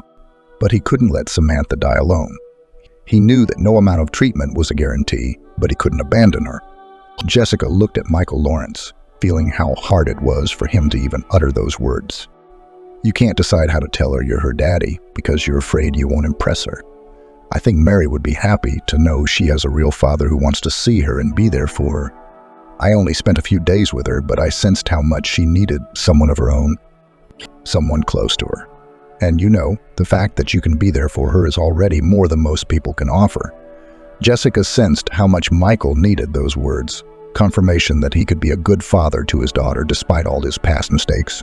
Maybe I don't have the right to say this, but I'm scared of losing Mary. She's become someone very close to me, and I don't want her to disappear from my life. Maybe I could see her once in a while, take a walk in the park, go to a cafe, maybe the zoo. I understand if you're against it, but she's become a part of my life, Jessica said quietly, feeling how important it was for her not to lose touch with the girl. Michael listened, nodding thoughtfully. Jessica, I can see that my daughter has grown attached to you, and I think she'll be only too happy to spend time with you. But first, I want to mend our relationship, show her that I'm her father. After that, I'd love it if you could keep seeing each other. At home, Jessica already had Michael waiting for her, and the atmosphere was tense. We need to talk, he said, frantically pulling on his jacket and trying to appear calm. But Jessica deferred the conversation until she met Mary, who was waiting downstairs for Uncle Michael. You remember Uncle Michael, don't you? You used to visit him when you were little. Your mom used to leave you at his place. Will you go to see him? Jessica asked gently. You want me to go? Am I boring you? Mary looked innocently at Jessica, her face reflecting fear and hope at the same time. No, it's not that, baby girl. It's just that your mom is sick, will be in the hospital for a long time. You're going to live with Uncle Michael. That's your real daddy. He really wants to be there for you and take care of you. Jessica tried to explain the situation as gently as possible, trying to hide her pain from the other. Mary stood in front of Jessica, her eyes shining with joy and tenderness. Jessica felt a moment of peace in her heart. This little person seemed to be able to weave all the pieces of her broken heart back together. You mean a lot to me, Mary, Jessica said quietly, and I'm so glad you have a daddy who loves you very much, and that we'll be able to see each other. That makes me incredibly happy. Mary's confession that Michael was her daddy was so pure and simple that Jessica's pain instantly dissipated, leaving only a smile on her face. And that's our little secret, Jessica smiled back, kissing Mary on the top of her head. She promised herself that she would keep this little happiness going as best she could, for the desire for a better life, the determination to stand up for her happiness. It all made sense when Jessica held Mary's hand, feeling her endless trust and love. And even though the road ahead was not an easy one, in that moment Jessica knew she could overcome all challenges. She knew that life was full of surprises, but now she had a new purpose, to share those surprises with the people she loved, to find moments of joy even where there seemed to be none. And Mary's laughter was a bright ray of light on her path.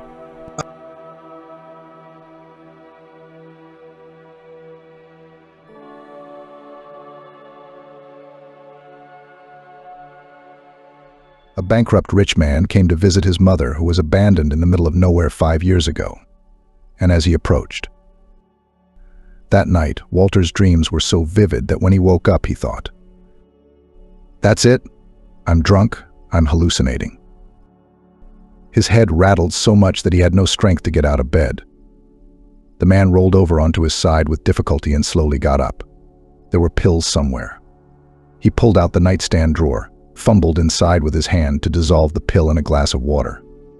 Walter drank and lay down again. He dreamt of his father that night. He was angry with his son, swearing and shouting. But what he did to his mother. "You're selfish and mean," his father said.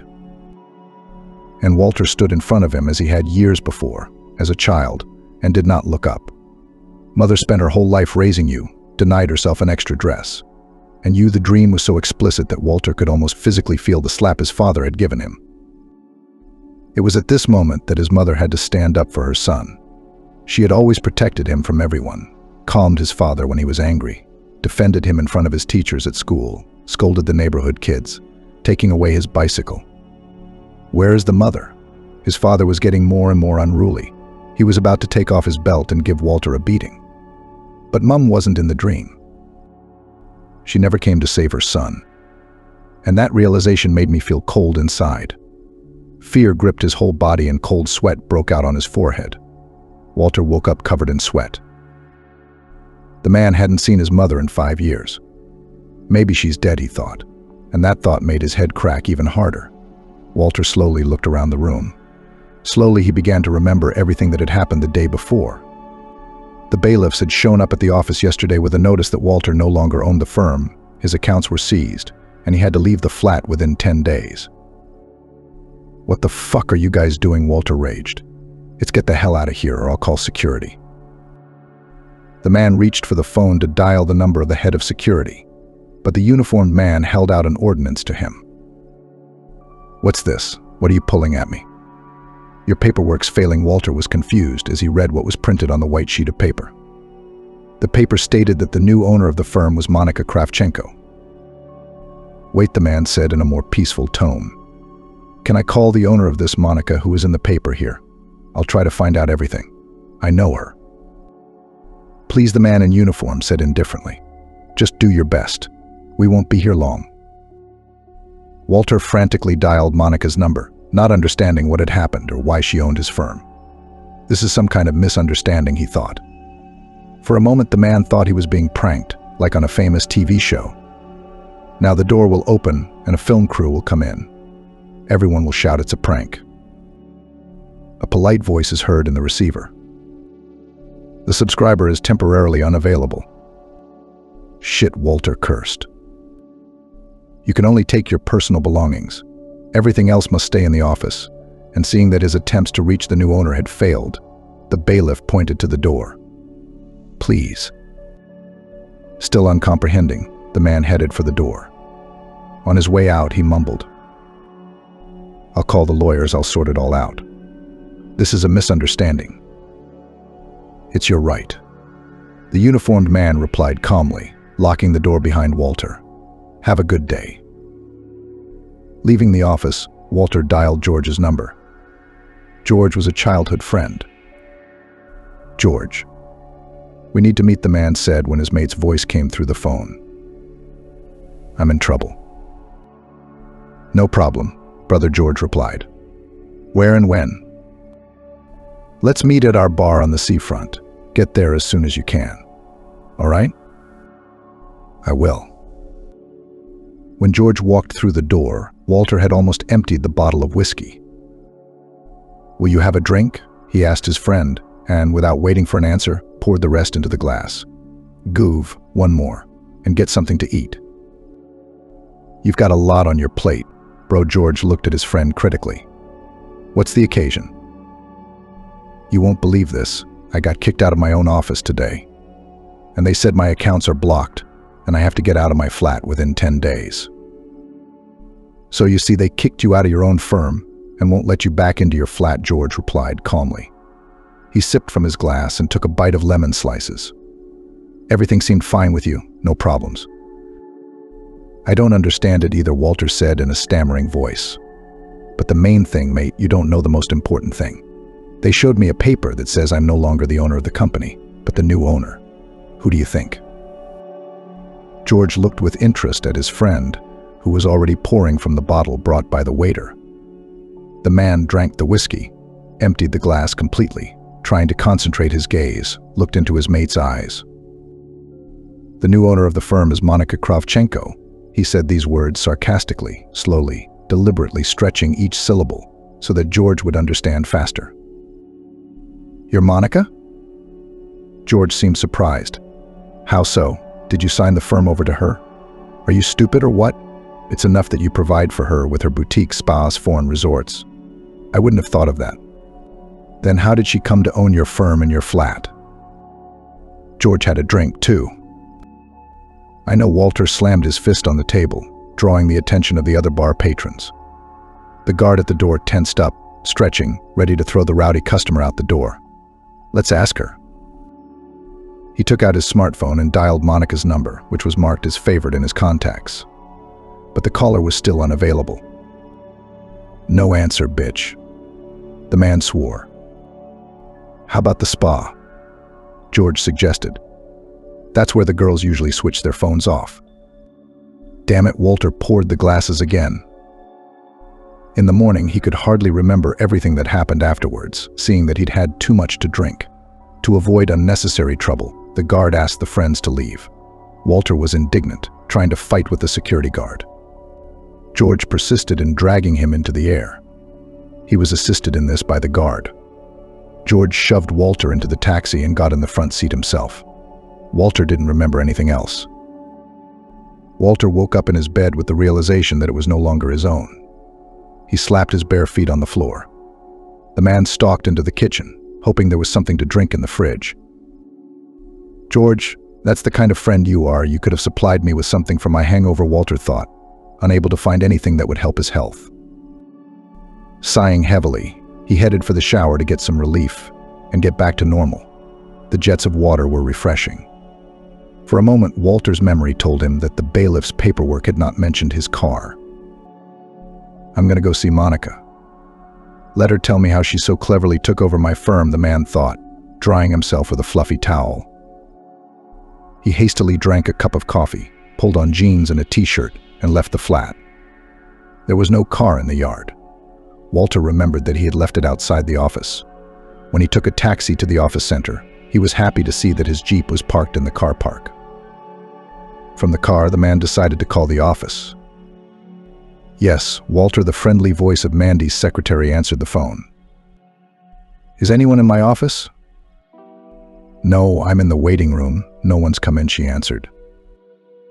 And when will you be here? Without answering the girl's question, he asked another. Has Monica been in? No, I said. No one's here. All right, work. Anyway, listen. Close everything up and go home. Get some rest. I'll call you later when there's news. The man turned the key in the ignition and drove out of the car park. He was determined. Now this bitch will explain everything. She'll tell me everything. I trusted her like I trusted myself. How did she manage to pull this on me? The Jeep flew down the avenue, overtaking cars, trolleybuses, buses. Walter imagined Monica telling him, honey, it was just a joke and everything would fall back into place. Entering the entrance of the house where his mistress lived, Walter pressed the button for the lift. But the lift was still not coming. He stood for a while and decided to climb the stairs to the 8th floor. The bell to the girl's flat rang with a cheerful trill. No one answered. Walter pressed the button again. Finally, the door opened. Monica stood on the threshold. You, what are you doing here? She asked. But Walter pushed her away and walked inside. You tell me what you're doing. Yesterday I found out that you've taken over my company and my flat and embezzled my bank accounts. The man went into the living room. Monica followed him leisurely, wrapping up her dressing gown.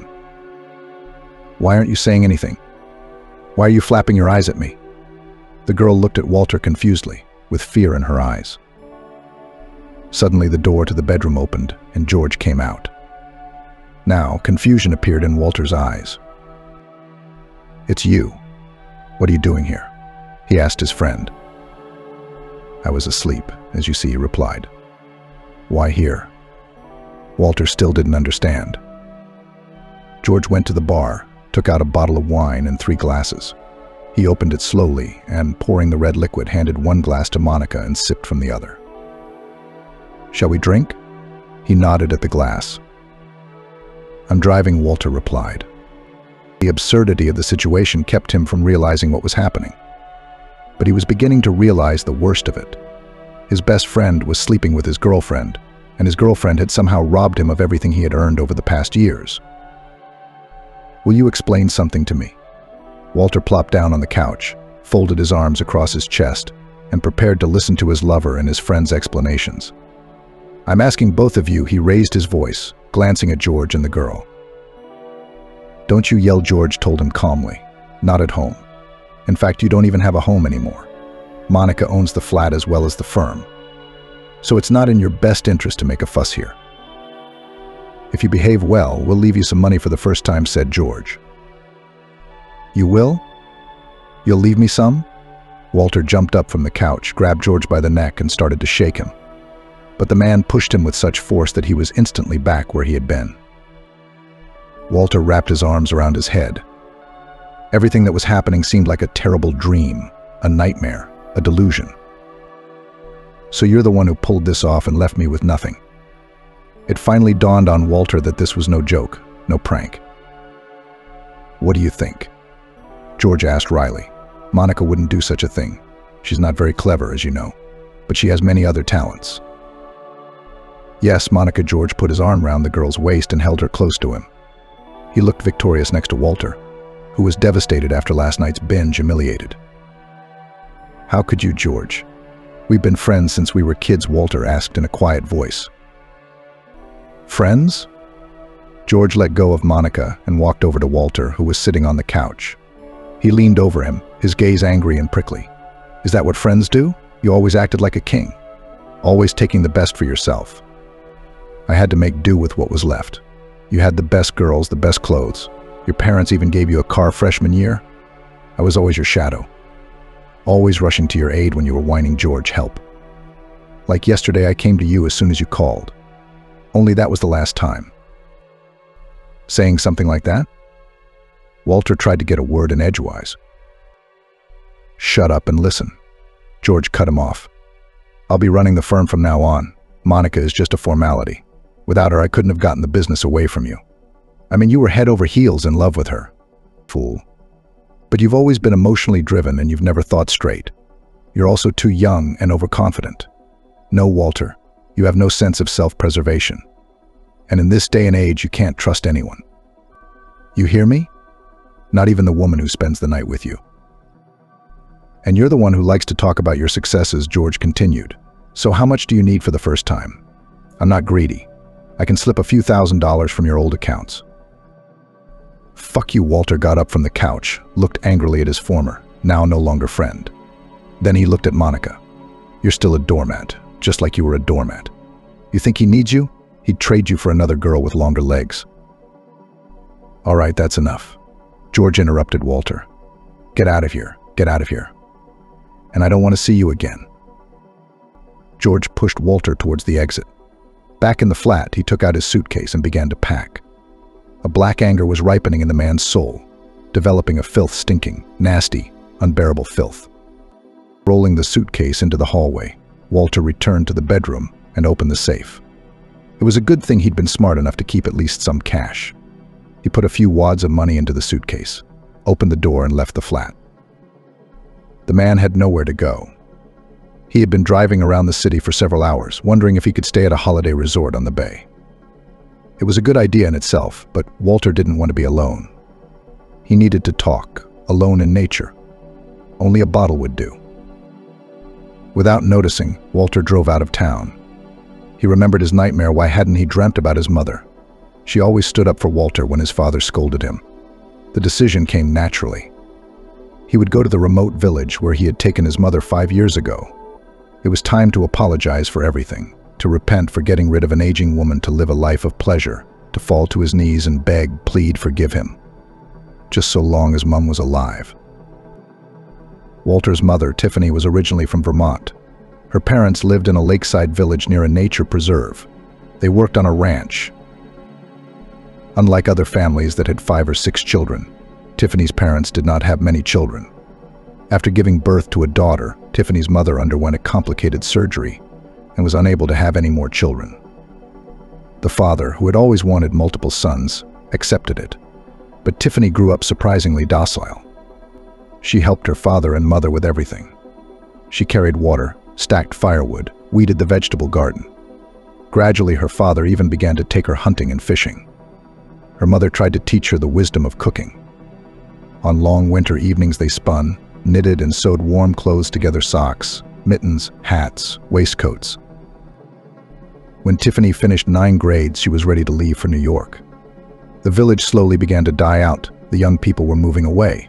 Houses were falling into disrepair, left without owners. Having settled in the cities, the children took the elderly parents to their homes. When Tiffany's mother heard of her daughter's plans, she pleaded, "Daughter, how can we be without you? Who will bring us a glass of water in our old age? I'll go to college or university, finish, get a job and help you," Tiffany replied. "And my mother is right," said my father. "There's really nothing for girls to do here. I heard the other day they're closing the post office. We'll be traveling 40 miles for our pensions. Let her go, God willing, she'll do well and everything will be all right."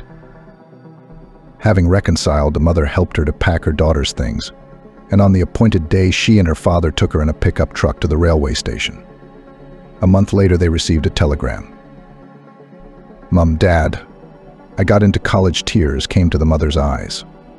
Her father comforted her. "Tiffany's not stupid, she'll learn, she'll become a man. Maybe she'll take us with her."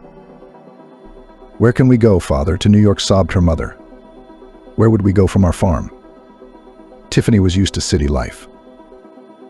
After graduating from college, Tiffany got a job at a factory in the personnel department. That's where she met her husband. He was a foreman on the shop floor. For more than a year, the man courted the girl. He was 10 years older. So Tiffany was very shy of this grown man. But he was persistent, and after a year and a half, Tiffany and Stephen got married, planning a modest wedding. And after 3 more years, the works department gave the young family a flat. That's when they began to think about having children. But the years flew by, and Tiffany didn't get pregnant. Doctors said that she was completely healthy and did not understand the reason for the couple's childlessness. 10 years had passed since Tiffany had left her home village, moved away from her parents, and she was constantly writing letters to them. Dad and Mom answered them. But she couldn't go and visit her family. New York, with its frantic pace of life, wouldn't let her go. And yet Tiffany returned to the village. Only the occasion was not a happy one. One day she received a telegram from her father that her mother had died. Taking time off work, she and her husband bought train tickets and traveled to the funeral the same day. As they walked through the village streets to their home, Tiffany was struck by how different everything was. The windows of the ramshackle houses were boarded up. There were no flowering plants in the front gardens, and the cows and chickens could not be heard mooing in the yards. The village was dying. A few neighbors, mostly old men and women, stood at the gate of her father's house, black shawls tied around their heads. Tiffany walked into the house. On a stool stood the coffin in which her mother lay. The young woman cried as she crouched down beside it. She stroked her mother's head, her hands, gazing into her dead, peaceful expression. It was as if Mum was sound asleep. Only from that sleep there would never again be an awakening. After the wake, when the neighbors had dispersed, Tiffany and Stephen remained seated at the table with their father. "That's it, daughter. Our mum's gone," the man said softly. "She was ill. That's understandable. It's just a pity she didn't get to see her grandchildren." "Daddy, we can't have boys," Tiffany complained. She noticed her husband's reproachful look and lowered her eyes. "Do the doctors say they're just throwing up their hands?" Dad asked. "They say we're both healthy," she shrugged her shoulders. "Apparently our time has not yet come to become parents." "It's not the time," sighed the father. "Sins do not give." "What are our sins, Daddy?" Tiffany got excited. "Maybe you do, maybe you don't. Sin is a multi-generational thing. You don't hear its reverberations right away. But you should repent for the sins of your ancestors." "Well, it's time to go to bed. I'll go close up the cattle, and you make yourselves comfortable. We'll talk in the morning." And in the morning the father woke up the sleeping couple and took his daughter and son-in-law to the forest. They walked for a long time along a narrow path until they came to a waterfall, a turbulent stream of water jets falling down from a high rock, creating an iridescent fountain of splashes in the sunlight. The spray played with different colors, flying in a fine trot in all directions. In the bowl at the foot of the waterfall, the water calmed down, allowing me to see the reflection of my face, slightly distorted by the movement of the water. "Take off your clothes," Father ordered. "Dip yourself in the water 3 times and cross yourself." "Am I not baptized?" Stephen tried to object, to whom the whole ritual seemed like nonsense. "Just say, 'Forgive me,'" Lord, the man said firmly, stroking his gray beard. "He might hear you. We're not Christians." Tiffany and Stephen went down to the waterfall bowl and did as their father had instructed. They walked home in silence, each thinking about something different. At dinner, Father said, "The old people used to say, if someone dies in a family and a child appears in the same year, it means that God has forgiven the sins of the deceased. God is merciful. He will forgive our mum and give you children." Stephen looked at his father-in-law in surprise. Tiffany only spoke, "God willing, Daddy, God willing." A month later, the woman found out she was pregnant. And in May, she and her husband had a beautiful baby boy, Walter. The couple was happy they couldn't get enough of the baby. The joy of the birth of a son overshadowed the death of Tiffany's father. The news that came from the neighbors, already after the funeral of the man, for 10 years of childless life they managed to save money. Therefore, immediately after the birth of their son, Tiffany and Stephen bought a cooperative 2-room flat in a new building, in which a separate room was allocated for Walter. Stephen quickly sobered up from the euphoria of becoming a father. He tried to teach his son to work hard, be responsible, and stand up for himself. But Tiffany continued to nurse him like a hen. "You're too hard on your son," Stephen, she told her husband, who made her 3-year-old son take out the bin. "He is still very young. It's nothing, he can lift a cup, but will he carry the bucket away?" On weekends, his father dragged his son to the park for a jog, made him do push-ups and pull-ups on the bar. And when he was 5 years old, he gave him to a boxing class. However, after the first bruise received by his son at the training, his mother flatly refused to take the child to boxing. "Do you want to make your only son an invalid?" She objected to her husband's arguments that the boy should grow up to be a man. Stephen was madly in love with his wife. It was difficult for him to argue with her. The man tried to avoid the slightest cause for quarrel, so in most cases Tiffany was able to win the right to bring up her son as she wanted. Walter was never denied anything. The best toys, a bicycle, beautiful things bought in brand-name shops, all this was taken for granted. Walter was not a stupid boy, though. At school, he studied for a solid 4. Teachers praised the bright pupil, but his discipline was lousy. With his friend George, who lived in the next door, they were always inventing new pranks. One day they bought a rat from a pet shop and put it in the teacher's desk drawer. When she opened it to take out her notebook, she nearly fainted. The mother was summoned to the principal's office. Blushing, she apologized for her son and promised that she would have a very serious talk with him at home. The next day, Walter and George broke a window in the teacher's lounge by throwing a basketball at it. Tiffany had to tell her husband. The principal strictly ordered that new glass be put into the window frame immediately, but the woman herself could not do it. As punishment, Walter was banned from the yard for a week. During spring break, he sat at home, looking out the window as the boys played in the yard. Still, Tiffany's son's childhood was no worse than other children's. In the 9th grade, Walter was given a moped for his birthday. At the end of the first year of the institute, his father bought him a new car. Parents loved their son with all their hearts, and no matter how hard they tried to bring him up in strictness, paid for his growing needs. After graduating from the economics department of the institute, the boy got a job in a large trading firm. "I'm not going to work for my uncle all my life," he told his parents. "Here I will gain experience, learn how everything is actually arranged there. I'll open my own firm."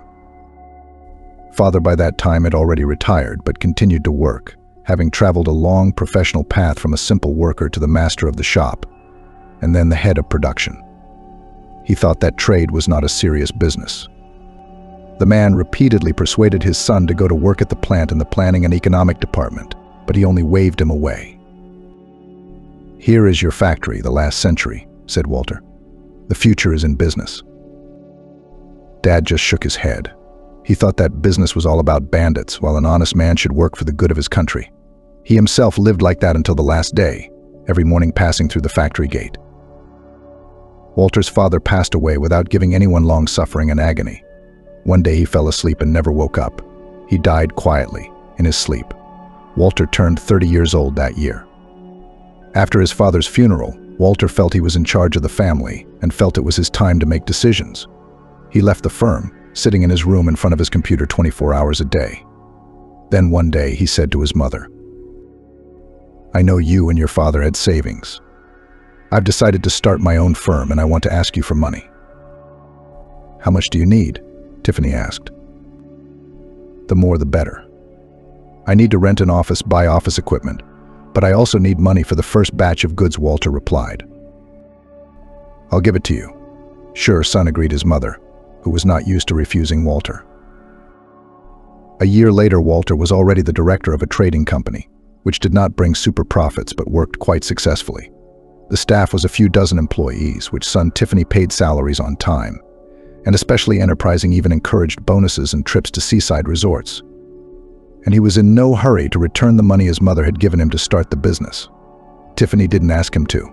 She was happy that her son was doing what he loved and that he was good at it. As time went on, and one day Walter came home and told his mother, "I'm bringing a girl over tonight, so make us something for dinner." Tiffany smiled. She had been waiting for her son to marry for a long time, but there was no one in their house except his friend George, with whom they had been inseparable since childhood, and suddenly Walter would bring a girl. Maybe they'll even announce that they're getting married. Tiffany would be sure to bless the young couple so that all would be well in their lives. She really wanted to babysit her grandchildren. Her son is in his 30s, and he's not even thinking about kids. Walter met Monica at a club. A spectacular girl in a short, tight dress immediately attracted the attention of the guy. Bright, with a defiant look. She was the kind of girl they say pretty devil. She sat behind the bar and slowly sipped her cocktail. "Do you miss me?" Walter asked and sat down next to her. The girl looked at him with an appraising gaze. Apparently she liked the young man, decently dressed, attractive, and when he pulled his wallet out of his pocket, took out a large note and handed it to the bartender, saying, "I'll have a whiskey and the girl will have whatever she's drinking." The pretty girl smiled white-hot. Walter, the man, introduced himself. "Monica," the girl said, stretching her name slightly. "I mean here alone." "What are you interested in?" The girl was obviously flirting with her new acquaintance. "Very serious," Walter said, and put his palm on Monica's waist. "Be careful," she warned him. "I might hurt you." How could such a sweet, charming girl offend a poor, lonely guy? I wouldn't believe it. Walter tried to make a joke. "Here's to introductions," he drank, pushed the glass away from him, and said to the bartender mate, "Do it again." Monica, sipping her cocktail leisurely, looked at the man. "Are you alone?" the girl asked. "Not exactly. My friend and I agreed to meet here, to have a little fun, and all that work and work," answered Walter, calculating the next portion of whiskey. "So I'm the third extra?" Monica made a jokingly sad expression on her face. "Where does poor Walter work that he's so tired?" "Poor Walter works at his own firm." "Wait, what's poor Walter?" "He's not poor. He's a very rich man." He started to flounder a bit. "There's my friend George." George came to the counter. Walter introduced George to his new girlfriend, and the group moved into the lounge and took a table. Walter found himself liking Monica more and more, and this liking grew in proportion to the drink. The club was already closing when the group poured out into the street. Monica put her arms around Walter's neck and whispered, "Would you like to continue the evening?" "I'd love to," Walter mumbled. "Then let's go back to my place." "Do you have a drink?" she asked, pulling him close to her by his slim waist. "Do you have any?" Walter spent the night at Monica's, and in the morning, barely able to get his head off the pillow, decided to call George. He had to get home somehow, and George hadn't had much to drink last night. Might as well pick him up brotherly. The phone rang with long beeps. No one answered. "You're up, sweetheart." "Good morning." Monica stretched sweetly in bed. She reached over to the bedside table, where a bottle of champagne stood. She poured it into a glass, drank it, and handed it to Walter. "Want some?" "It'll give you a headache." Monica waved her head, tossing her hair over the pillow. "Don't you have anything stronger?" Walter asked. "Come on, anyway." "There's no ride home," he agreed. "What about a taxi? Or do you just not want to go?" Monica wagged her finger at him. Walter fell into the hottie's arms. Finally, tearing themselves away from each other, they lay silent, breathing heavily. Walter was the first to break the silence. "I'm kind of hungry. Should I cook something to eat?" No cooking. "I hate the cooker and everything that goes with it," she said flatly. "Why don't we go out and have lunch?" "Where?"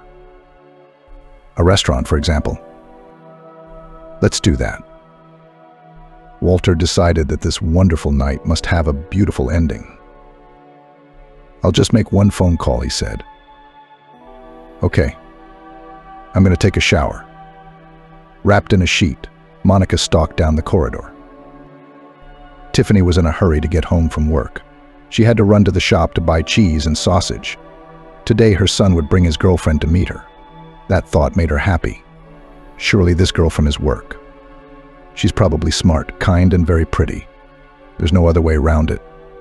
Her boy won't go out with just anyone. After changing her clothes, the housewife put on an apron and began to prepare dinner. She sent the chicken, carefully marinated since the morning, into the oven and began to prepare the appetizers. In the living room, she spread a beautiful tablecloth on the table and arranged the dishes and utensils. Tiffany was almost ready when the doorbell rang. She hurried into the hallway. "Mom, we're here." Walter greeted her mother cheerfully, kissing her on the cheek. "This is Monica." "Pleased to meet you," the woman replied, looking at the girl with a smile. She looked nothing like the image Tiffany had painted in her mind of her future daughter-in-law, bright, tall, and wearing a short skirt. "I'm Tiffany," she introduced herself. The girl smiled silently back. She looked around the spacious hallway with interest. "Why are we standing here?" "Come into the hall," Tiffany invited her son and his girlfriend. "I'll be right there." The woman went into the kitchen, while Monica continued to turn her head from side to side. "Nice place you have here. Do you live here alone?" "Yes, my father died and it's just me and my mom," Walter said, uncorking a bottle of champagne. "Why don't you get married?" the girl asked. "It had never occurred to me. Maybe I haven't met the one I want to spend my life with," replied the man. "Are you sure? Or maybe your mum doesn't let you?" Monica laughed, and Walter looked at her, not knowing whether she was joking or seriously considering him a mama's boy. "Stop it. I have a great mum," he hugged the girl. Tiffany came into the room. When she saw the young people, she was a little confused. "Well, everything is ready. We can sit down at the table." The woman had a dish with fried chicken in her hands. "It smells so good, Mummy." Walter wiggled his nose. "I love it when you bake chicken with your signature recipe." "Thank you, son," Tiffany replied. Wanting to lighten the mood a little, she turned to Monica. "What do you, Monica, like to cook? Can you share a recipe?" Monica looked at the woman, then at Walter. "I don't like to cook anything," she replied. "I prefer to eat in restaurants or, at the very least, order takeout." It was Tiffany's turn to be surprised. "How can you do that? How are you going to feed your husband and children? After all, we all know the way to a man's heart is through his stomach. That wisdom works, believe me." "So you married Walter's dad because of your chicken frying skills?" Monica asked, not the least bit embarrassed, reaching for the salad. Tiffany stopped chewing for a moment. She thought the question was downright rude and insensitive. The smile slowly slid off the woman's face. She looked at Monica, who was putting on the salad, not noticing that she had said something wrong. Sensing the awkwardness of the situation, Walter tried to gloss over it. "Mummy," Monica wanted to say that you are a very good cook, and Daddy just couldn't help but fall in love with such a good hostess. He looked at Monica. She nodded her head. "Yes, that's what I was going to say," she said, still chewing. The dinner conversation did not go well. After tea and cake, Walter and Monica left. "I'll see Monica off and come back," he kissed his mother on the cheek. She continued to clear the dishes from the table. She did not say goodbye to her guest, showing her displeasure with her son's choice. When the son returned home, Tiffany was about to go to bed. She took a sedative. The woman couldn't get over Walter's girlfriend. She seemed rude, defiant. She was nothing like Tiffany had imagined her future daughter-in-law to be. "Mama, are you still awake?" Walter asked, peering into his mother's bedroom. "No, son," she sighed. "Your friend made my blood pressure skyrocket, and I had to take medicine." "Mom, why do you have to make things so complicated?" The man was indignant. Monica's a normal, modern girl. If she doesn't want to stand at the cooker, she doesn't have to. Nowadays, you can really order ready meals, and the laundry can be delivered to the laundrette. Specially trained people can clean the house too. Why bother? Is it not normal that a woman wants to be beautiful and well-groomed, not tortured by constant cooking, laundry, and cleaning? "Do you think I'm tortured?" Tiffany asked. "Yes, all the years I took care of your father. He always had clean, ironed shirts, and he was always well-fed, and the delicious dumplings we used to make together. Don't you remember? And this one of yours probably has no idea how normal people make dumplings, pies, or where clean linen comes from in the cupboard." "Mom, this is my choice in my life." Walter tried to argue with his mother. "She doesn't want anything from you but money. Look at her. She's dressed like Tiffany almost swore, though she wasn't in the habit of doing that. I'm sorry, God. If your father had seen that tarnished, tastelessly dressed and ill-mannered girl. Here we go. I'm going to bed. I have to get up early tomorrow," said Walter. He walked out of his mother's bedroom, closing the door behind him. Tiffany sat at the dressing table for a while longer, looking at her face in the mirror. Since her husband's death, she had visibly deteriorated. Her face showed signs of fatigue. Maybe I should retire, she thought. It wasn't the first time Tiffany had thought it was time to stop working. Her health was failing more and more. Her eyesight was getting worse. Then there were the computers that now had to be mastered. Tiffany was having a hard time. The younger generation, on the other hand, was getting up to speed and not afraid to work with any software. It's decided I'll talk to the boss tomorrow. If there is a candidate to take my place, I'll make way for the young people and go on a well-deserved holiday, she decided. Walter's mood was high. His trading company was 1 year old. As director and owner, he could see the results. Profits were growing. There were more and more partners, and the accounts were finally beginning to show a substantial amount of money. On this occasion, the man decided to thank his employees and organize a party. The staff took the news with enthusiasm.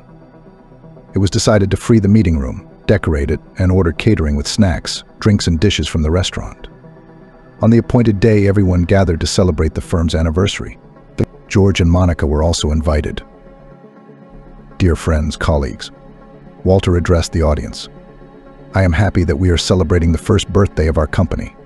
I would like to thank you for believing in the success of our business from day one and doing everything to make it grow, bring us success and profit. Thank you. The people applauded loudly. I had no idea that your employees loved and respected you so much, Monica said, hugging Walter around the neck. All evening she had been showing that she was directly related to the director, that she was not just his girlfriend, but his favorite girl. Monica had far-reaching plans for Walter.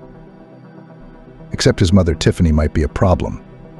The other day, Walter gave Monica a luxurious fur coat. However, the gift was not bought on the man's initiative.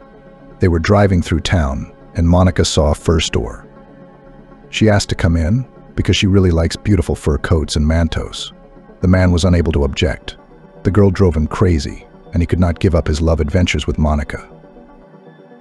Laving between the racks of coats and mantos, the girl tried on one or the other. At last she came out to Walter, who was drinking coffee on a sofa, spinning round and round. The blue mink coat was very much to the face of the tall and slender Monica. But the price tag that dangled from the sleeve confused Walter. Honey, Monica pouted with greasy scarlet lipstick. Don't I deserve such a gift from you? Look at something else, darling. And preferably this number should be 1 less 0, the man suggested. No, I want this one. It suits me very well. Don't you think it's a little overpriced? It's overpriced. In Europe, you can buy much cheaper. Walter tried to dissuade the girl from buying it. But Monica stood her ground. The man had to agree. Wrap it up, he said to the saleswoman, slightly damaging his mood. prevented Walter from rejoicing in the renewal together with Monica, but very soon the girl was able to lift his spirits by dragging him to her house. He returned home at midnight. The morning coffee, prepared by Tiffany, was invigorating and set him up for work. Walter stepped out of the shower and joined his mother. The woman carefully tossed her son a plate of sandwiches. "Did you get home late last night? Did you have to work late?" she asked Walter. "No," he answered briefly. "Where were you then?" Walter put the cup on the table, hesitated for a moment, then answered in an irritated tone. "Mum, what am I, 5 years old? Are you going to control me all my life? Where I want to be, I'll be there. When I want, then I come. What do you care?" "Calm down," Tiffany said. "I was just wondering," Tiffany said. She was startled. Her son had never let her raise her voice before. "It's just that you usually tell me how you spend your time with George," she added. Walter got up from the table, leaving the cup with the unfinished coffee. "I'm out of here.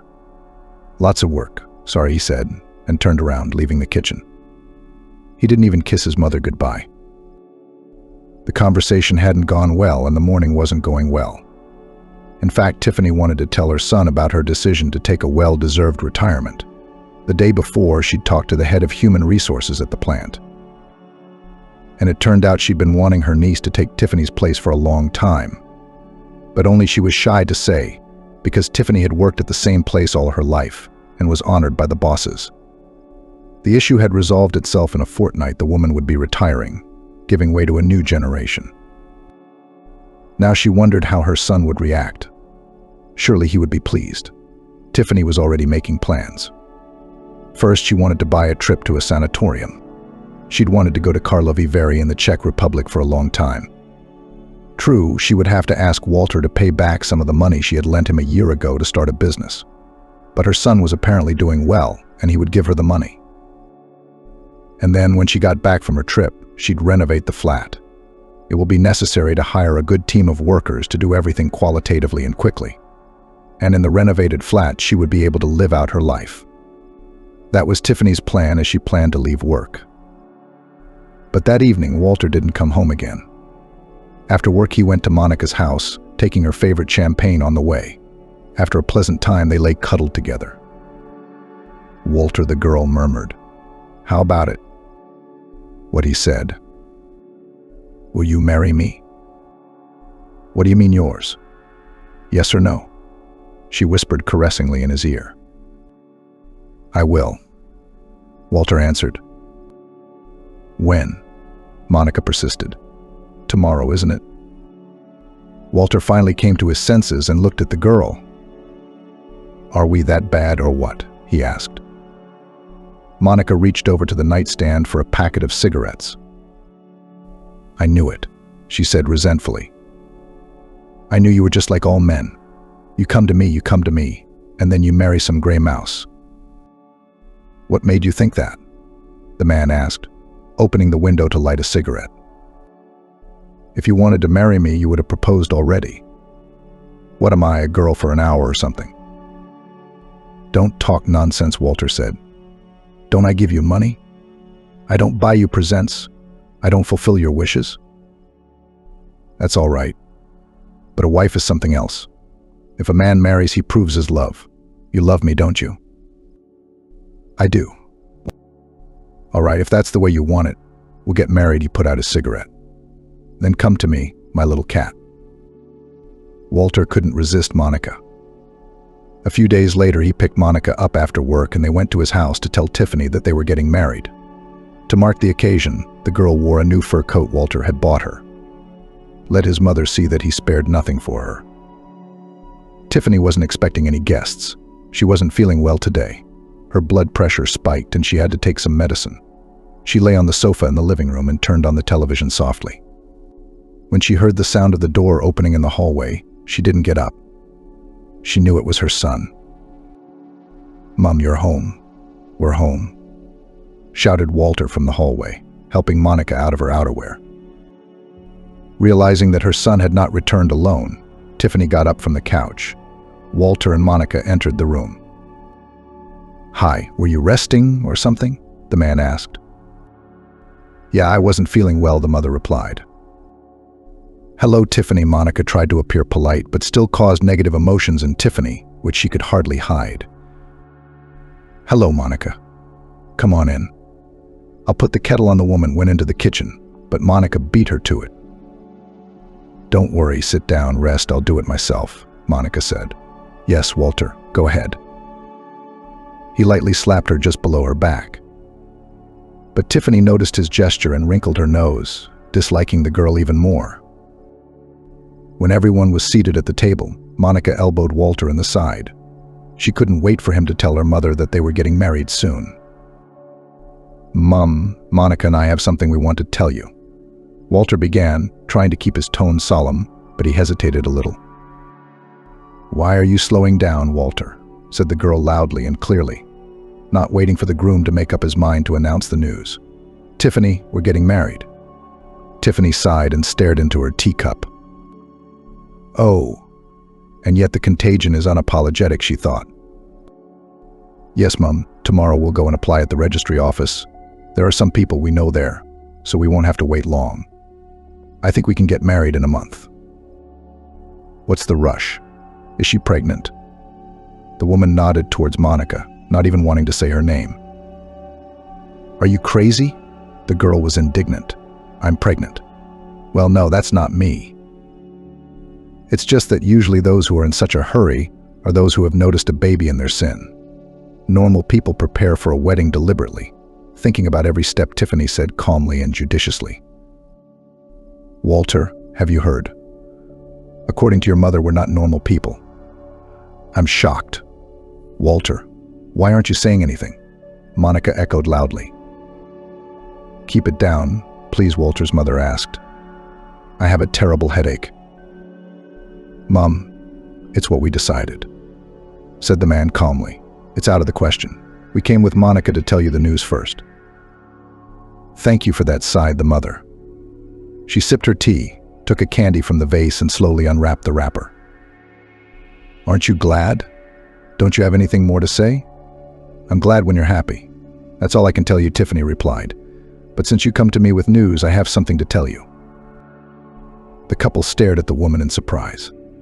Taking another bite of her chocolate candy, Tiffany finished her tea. As of Monday, I'm taking a well-deserved holiday. I've decided that I've had enough of working, and it's time to take a break, she said. Congratulations, Mum. It's about time, Walter exclaimed.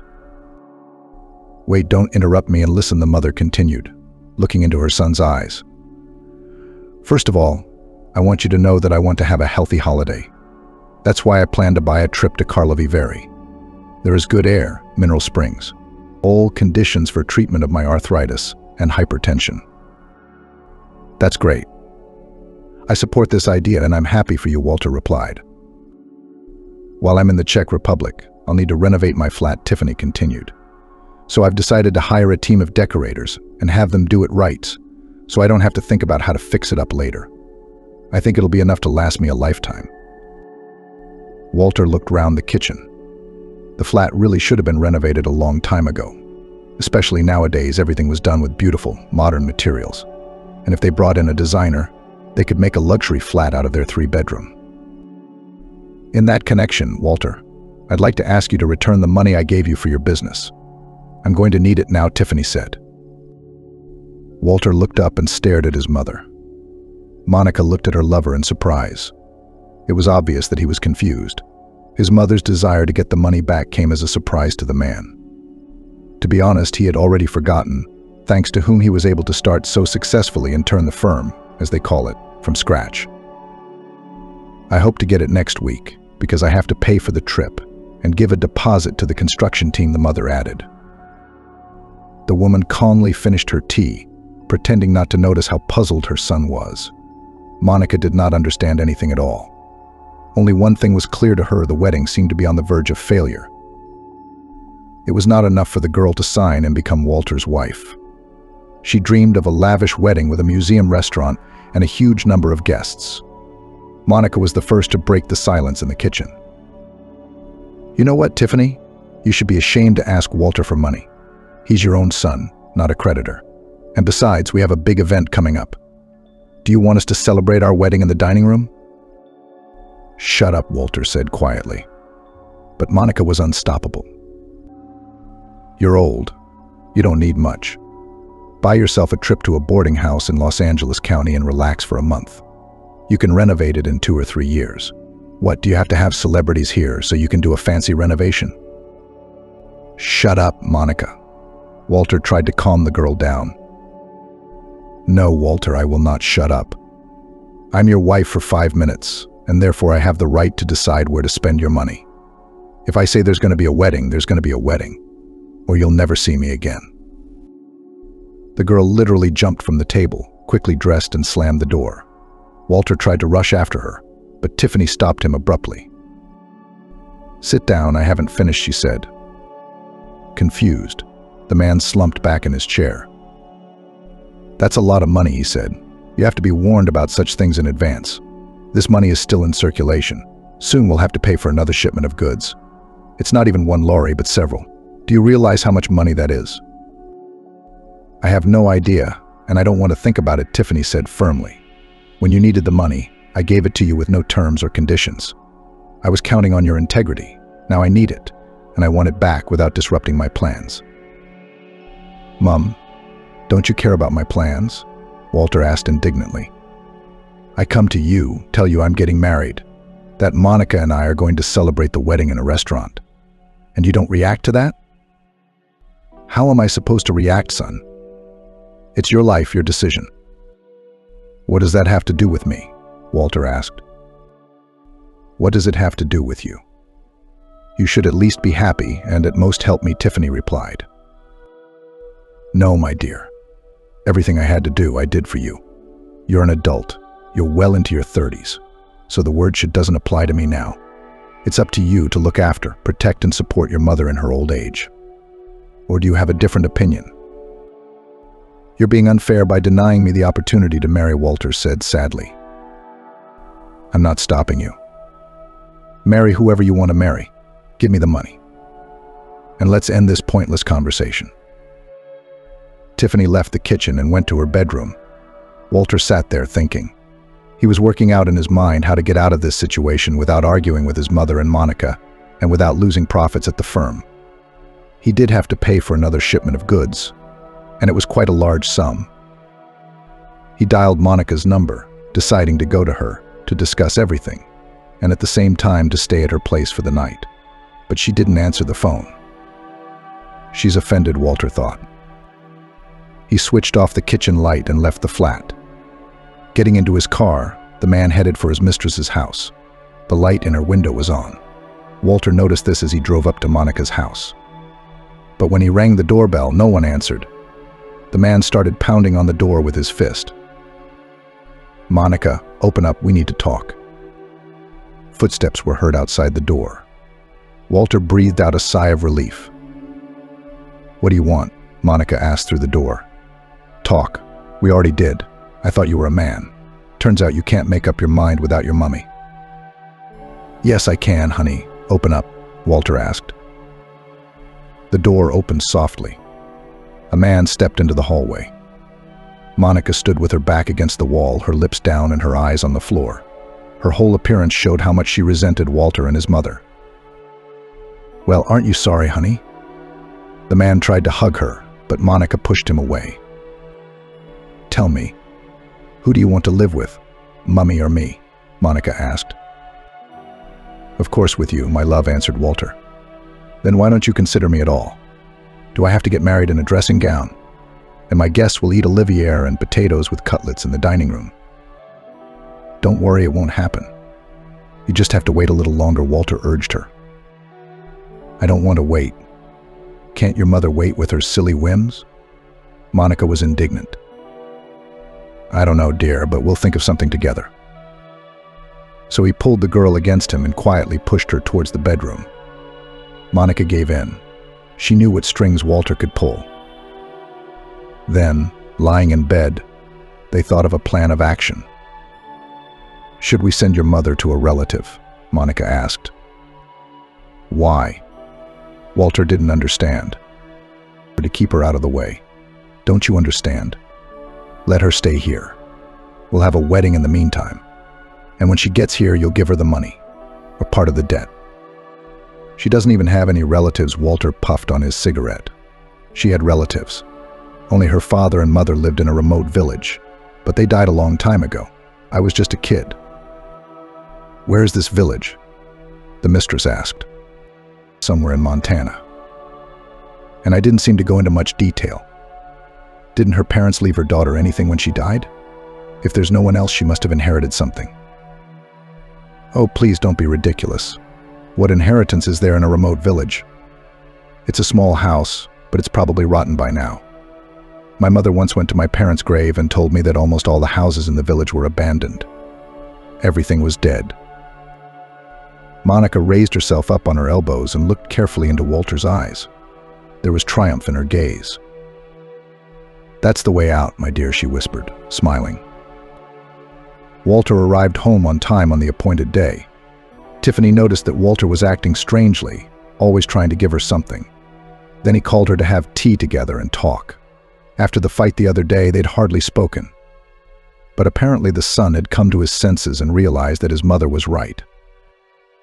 Walter poured the aromatic tea he'd brewed himself into cups and moved the sugar to Tiffany. How are things going at the firm, son? The woman asked. It's fine, as usual. We're working, making progress. You know we're not going backwards, Walter said, smiling. The mother thought his smile was strained, unnatural. What do you do? Did you go to a travel agency? Tiffany began to tell her, but her son interrupted her, asking for a clean hand towel. The woman went to her room, and he quickly pulled a vial from his pocket and dribbled it into his mother's cup. It was a sleeping pill. Here you go. The mother handed Walter a towel. Thank you, Mum. Now you can drink your tea in peace. You drink too. As they talked, the woman drank the whole cup and suddenly felt faint. She leaned against the wall. I don't feel well, Walter, she said. But the man had already taken her in his arms and carried her into the room. He laid her on the sofa and hurried into the hallway to open the front door. She's asleep. Everything worked out, Monica asked as she entered the flat. Yes, I think she's asleep. We're in a hurry. We have to get there before she wakes up. Walter took his mother in his arms and Monica grabbed a blanket and pillow from the couch. They left the flat and walked down to the courtyard.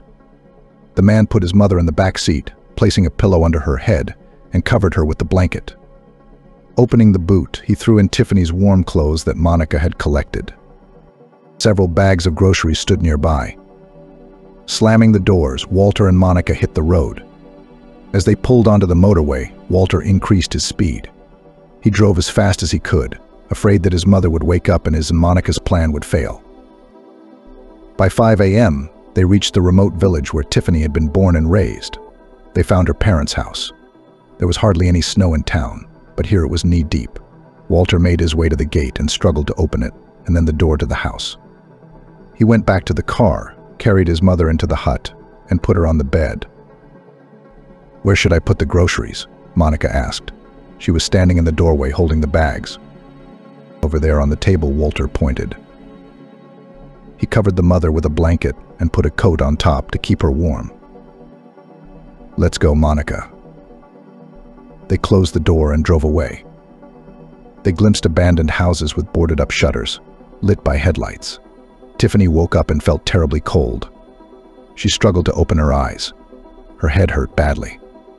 She tried to get up, but fell back onto the bed, feeling completely powerless. Where am I? Thought the woman. There were wooden walls all around. Faint daylight shone through the boarded-up windows. It took a while for Tiffany to realize that she was in her parents' house. But how she had come to be here, the woman didn't understand. The last thing she remembered was Walter giving her tea. And then darkness. Masters, is anyone there? There was a man's voice. There was a banging on the door. Tiffany tried to answer, but her tongue stuck to her mouth. Hey, came another shout from outside. I'm here, she said in a hoarse whisper. Her throat ached terribly. The door opened. A man with a gray beard, wearing a warm jacket and a winter hat, appeared on the threshold. When he saw the woman lying on the bed under some things, he rushed to her. "Who are you? What's the matter with you?" he asked Tiffany, patting her cheeks. "Are you all right?" "It's cold," she whispered. "Now wait, let me help you." The man grabbed a blanket, wrapped it around Tiffany, threw off his jacket and covered her with it, tucking it under her side. "How did you end up here? No one's been here in ages." She stared at him, unable to say a word. A man ran out of the house in a jumper. He was back in a minute. "I'll get some wood. I'll heat the stove. It'll be warm. You just put your head down for now. Wait a bit." In a few minutes, the wood was crackling in the stove. Tiffany could see the glow of scarlet flame through the crack in the door. The cooker was warped and wouldn't close tightly. "I see you've made a good home here. How much groceries did you bring?" Tiffany turned her head and saw the man looking at the bags on the table. She warmed up a little and began to come round. The woman realized that Walter had brought her here to keep her. She was against his wedding, and she demanded the money back. Meanwhile, the man had put a cloth rucksack on the table. "I'll pour you some hot tea. You'll warm up quickly," he said, and took a thermos out of the rucksack. He unscrewed the lid of the glass and poured the hot, aromatic drink into it. Taking a seat next to Tiffany on the bed, he helped her up. "Here you go. It's delicious." "Thank you." The woman took a few sips and thanked him. "What's this?" "I make it myself. It's rosehip, hawthorn, and some other herbs." The man replied. "Do you feel better?" "Yes, I'm almost completely warmed up." "And I'm walking, looking at the tracks of a car. From it, footprints lead to the house," began to tell the stranger. "No one has been in this house for ages, and now hello guests have arrived. So I thought I'd go in and check who had arrived. And here you are." "Who are you?" Tiffany asked. As she drank the hot tea, she felt invigorated. Her headache was gone. "Oh, forgive me, you old fool. I forgot to introduce myself," the man apologized. "I'm Oscar, the local forester." "Oscar? How strange," Tiffany said thoughtfully. "Why strange?" The man didn't understand. Tiffany sat up on the bed. She felt the warmth of the house. The crackling logs in the cooker warmed not only her body but also her soul. She looked round the room. The colored wallpaper had almost completely fallen off the walls. The ceiling looked back at her. Old curtains were hanging from the windows. "My mum made them when I was a girl. This is my home. You see, I grew up here, lived with my parents, then went to the city to study and stayed there. My daddy's name was Oscar. He was a forester in those days. Everyone in the neighborhood respected him. He was a very good man." Oscar listened in surprise at first, and then he laughed. "So I'm a forester too. Oscar, like your father. What a coincidence. I never would have guessed. And of course I've heard that a very good man used to be a forester here. But I didn't know we were namesakes." Oscar laughed again. "How did you end up here? Where are your relatives and friends? The car you came in? I saw the tracks. A Jeep or some other off-road vehicle?" "I don't know," Tiffany said sadly. "I guess I don't have any family or loved ones anymore." The forester took her hand in his, noticing the sadness of her new acquaintance. "Don't jump to conclusions. Things happen in life," he sighed tiredly. Then he squared his shoulders and spoke in a cheerful voice. "If you've decided to stay here, you'll have to put the house in order. I'll help you. Do you mind?" "No, not at all." Tiffany smiled.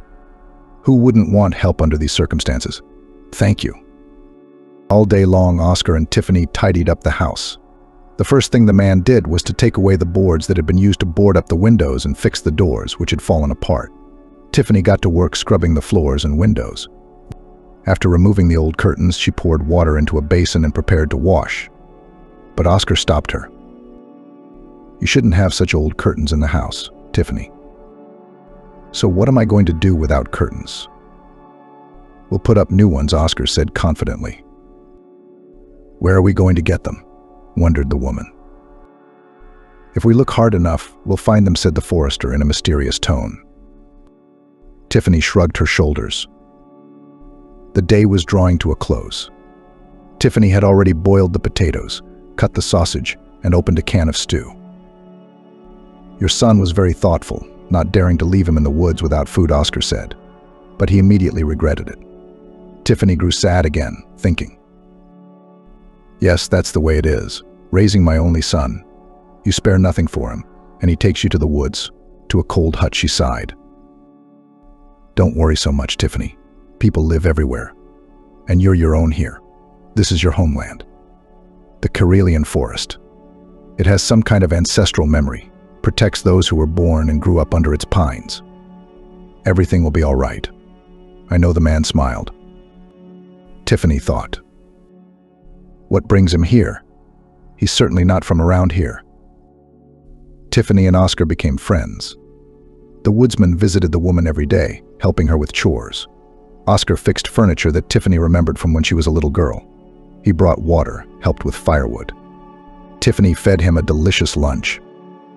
I saw lights on in some of the houses, people living. I guess they're not leaving, she asked Oscar one day. They are. There are 10 houses left from the whole village, he replied. Mostly the ones the children don't need, and the lonely old people.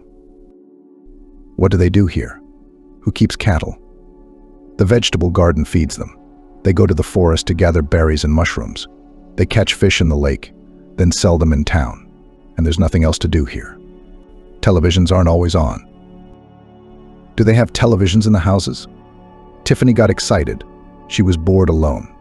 She was also bored with the soap operas she liked to watch in the city in the evenings. Yes, but the connection sometimes goes down, especially in the winter. Tiffany suddenly got up from the table and went to the wardrobe. There were things that Miles had hastily thrown into bags. She found among them her card, which was to be used to pay the woman's work and pension. Here she handed the card to the forester. This is my card. What is it? The man didn't understand. I beg you, let's go to the shop and buy me a TV set. Please, she asked, her palms folded across her chest.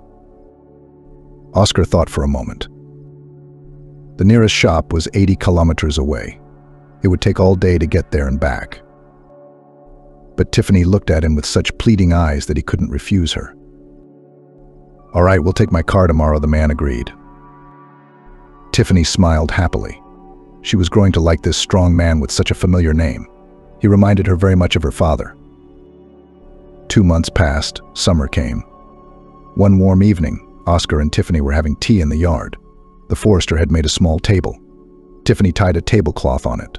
The trees swayed quietly around them, enjoying the pleasant company and tranquility. The woman suddenly thought that nothing ever just happens. Perhaps she should have come back here a long time ago, she wondered to herself. She liked preparing the vegetable garden for planting. She liked setting up the house, making it cozy.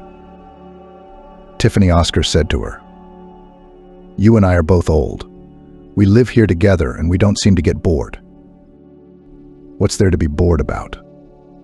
I'll plant a vegetable garden soon and then I'll take care of it, Tiffany told him. Yes, a vegetable garden is certainly something to do. But that's not what I meant. Well, Tiffany, let's live together. The woman looked at Oscar in surprise. In his kind eyes there was so much hope, warmth, life experience. We're hardly ever apart, Oscar. I mean, let's live together, run the household, and watch your TV series in the evenings. He looked so touching in his uncertainty that Tiffany couldn't stand it and held out her hand to him.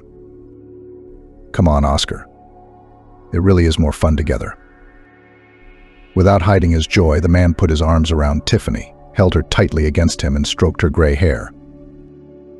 One day, returning from the forest, Oscar brought a small fawn into the house. The animal was wounded and looked weak, almost lifeless. What's wrong with it, Oscar? Tiffany asked, putting aside the basin of laundry. He's trapped, the little fellow. I guess the poachers were at it again. I had to rescue the little lynx. Wow, a lynx. He's healthier than a big cat, said Oscar. Bring the first aid kit, please. He treated the wound on the lynx's leg, applied a bandage with ointment, and calmed the animal down. He'll stay with us for a while and then we'll see. An old dog box was re-equipped for the lynx. We had to renew the boards and make an enclosure out of metal mesh. The lynx was named Rex. This was the name of the previous owner of the box. But he was a dog, not a wildcat. The pet was very affectionate, licking Tiffany's hand as she stroked and bandaged him. A few days later, Oscar returned with a large box. There were 12 chickens in it. "That's not nothing," he said proudly, showing Tiffany the chickens lurking at the bottom of the carton. "Now we'll always have fresh eggs." "Oh my God, Oscar, where are we going to keep them?" Tiffany spluttered. "It's not a problem. Tomorrow morning I'll start building a chicken coop, and then I'll build a stable. We'll have a cow, goats, geese, piglets. We'll have our own farm." Tiffany only shook her head, smiling and enjoying Oscar's thriftiness. It was not a problem for him to get the wood to build buildings. That's why Oscar decided not to be petty. And in just a month, not only the barn, the chicken coop and the pen for geese and ducks, but also a new bathhouse grew in the yard of the house. Tiffany was overjoyed when the first smoke appeared from the chimney. "In time, we'll renovate the house," Oscar promised. "As long as I have the strength, I'll do it all." Once a month, Tiffany and Oscar drove into town to withdraw money from their cards and get Oscar's salary. At the same time, they would stop by the market and sell eggs, milk, and poultry to the vendors. The price was not high, but they did not want to trade themselves. They had to go back and do farming. Having made the necessary purchases, they would go home. One day on their way back, they noticed a car on a forest road. "It's not ours, some tourists, probably," Oscar suggested and pulled up next to the unfamiliar car. "Hello. Do you need any help?" "Good evening." A man in his 40s approached Oscar. "My car broke down. No matter how hard I try, it won't start." "Let me have a look," the forester offered. He looked under the bonnet of the foreign car, touched and moved something. "It's bad, it needs repair," said Oscar. "Where is there to repair?" asked the man. "I looked on the navigator. There are no settlements nearby." Two boys of about 8 or 10 years old jumped out of the strange man's car. They were followed by a woman. Oscar looked at the family and said decisively, "Let's go to our place. Tomorrow morning I'll take you to the service. There's a cable." The men hooked the foreign car with the cable, and everyone settled down. Oscar dragged the broken car to the village. "Here we are," he said. And Tiffany, inviting the guests in, added, "Come inside." She led the woman and her children inside. It turned out they had traveled a long way. "We've wanted to see the local sites for a long time, but the car was a little slow," the woman said. "My name is Natalie, and these are our sons Miles and Nicholas." The boys sat down near the enclosure with a lynx, looking at it in surprise. Everything in the house and in the yard seemed strange. In the evening, everyone gathered round the table outside. Oscar and Natalie's husband Travis grilled meat on the barbecue, and the women prepared vegetables and herbs. For such an occasion, Oscar got a bottle of moonshine from somewhere. To getting acquainted to meeting. "Here's to your car being repaired quickly," he said, pouring it into shot glasses. Everyone present supported him. The evening was wonderful. Natalie put the children to bed in the house. They barely made it to bed. The hosts and guests all sat around talking, drinking fragrant tea with forest herbs. And the next day, Travis's car was taken to the service center. It turned out that it would be ready only the next day, and the men returned to Oscar and Tiffany's house. The guests had brightened up the homeowners' lives. All day the boys tended to the animals, fed carrots to the rabbits, carried hay for the cow and collected eggs in the henhouse, and then drank steamed milk. Travis and Oscar chopped wood and stacked it in a neat stack, and the women cooked meals. In the evening, everyone went to the lake, swam and boated, and when they returned, a real bathhouse was waiting for them. It was a wonderful weekend. "Thank you," the guests thanked the hospitable hosts. "We could not even imagine that this is such a wonderful holiday, and we really enjoyed it."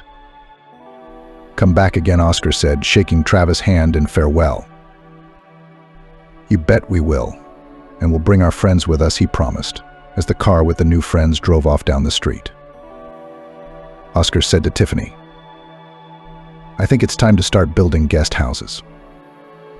All summer, Tiffany worked in the vegetable garden, harvesting crops and making preparations for the winter. Oscar got serious about building an addition to the house. He enjoyed having visitors, and in his heart he hoped that Travis would keep his promise and come on holiday to visit them. The man and woman went to the woods to pick berries and mushrooms, made jam and pickled vegetables, and in the long winter Tiffany knitted warm socks, mittens and other things from the rabbit's wool. So the winter flew by, followed by spring. The elderly couple's household gradually expanded, and the chores became more troublesome.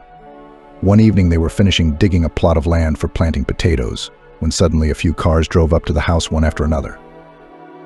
"Who's that, Oscar?" Tiffany wondered. "Let's see," replied her husband, and went to the gate. Travis walked towards him. "Well done, master," he shouted when he saw Oscar. "How are you? Are you well?" "Healthy, thank God," he said. "Tiffany, look who's here." The men hugged each other, happy to see each other. "Will you take me in? I want to stay for a week, go fishing, walk in the woods, just relax," Travis asked. "Why do you ask? We are only glad to have such guests." Oscar smiled, patting his friend on the shoulder. "But you see, I didn't come alone." "How many of you are there?" asked the owner. "Is this all of you coming to our place?" He pointed to the cars. "Yeah, we'll sort it out among the guests." People started pouring out of the cars. Men, women, children. And before Tiffany could catch her breath, she was surrounded by young women, shaking hands and calling out their names, asking her where to take her things and her groceries. "To the house, girls, to the house," Tiffany replied, confused. Gradually, things calmed down and there was no more fuss. The women began to prepare the food, and the men set up some tents in the yard. What clever people, Tiffany thought. The children had beds in the house and the adults were in the yard. The noise, the fun, the joy of the children's voices settled into Tiffany and Oscar's previously quiet home for a week. The children enjoyed feeding the animals, going to the lake with their parents, and playing outside. The women helped Tiffany, even though she refused to help. After all, people were here on holiday. The men had plenty to do all day long, and they enjoyed it all because of the variety. Oscar even took the guests hunting. And how they enjoyed fishing. Tiffany collected gifts for the guests: socks and mittens made of rabbit wool, jam made of wild berries, pickled and salted mushrooms, and smoked fish caught by the guests themselves.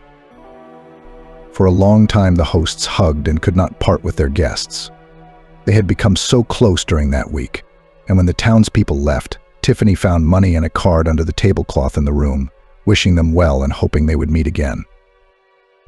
"So we've made our first money on our farm," Oscar smiled happily. He felt that soon there would be new guests in the house, and he was not mistaken. A week later, another group of 3 families arrived. "Travis told me you guys have a great holiday here," said a man named Scott. "It's a good holiday. Come on in the yard," Oscar said. "Rumors abound, but good things come to good." A few years flew by unnoticed. Now, from May to September, tourists from different cities came to visit Tiffany and Oscar, some for a day or two, and some for a week. Oscar had built several summer houses, bought 2 boats, and installed a drip irrigation system. People from megalopolises and noisy cities liked to relax surrounded by wild, untouched nature. The hosts did not demand payment for accommodation and did not set any rates. After all, the guests helped them in many ways. But the tourists always left money, which Oscar invested in new buildings, the purchase of fodder for cattle and other necessary things. That day they were waiting for the next guests. "Look, someone is coming," Oscar shouted to the woman. "I think it's ours." A black Jeep stopped at the gate, and a man got out. He looked with surprise at the good house with beautiful carved plate-bands, at the strange man, at the links in the enclosure. "Don't you recognize him?" "My son is here," Tiffany said quietly, shielding her eyes from the sun with her hand. She took a few steps forward and smiled, bowing her head. "Hello, son." "Hello." Walter's legs gave out at the sight of his mother, healthy, beautiful, and cheerful. He hugged his mother and sobbed, stroking her head. Tiffany softly spoke the words that Oscar had once said to her. "This is our homeland here, son, the Maine woods. It somehow keeps the memory of our ancestors alive, protects those who were born and raised beneath its pines. It's going to be okay. I know it will."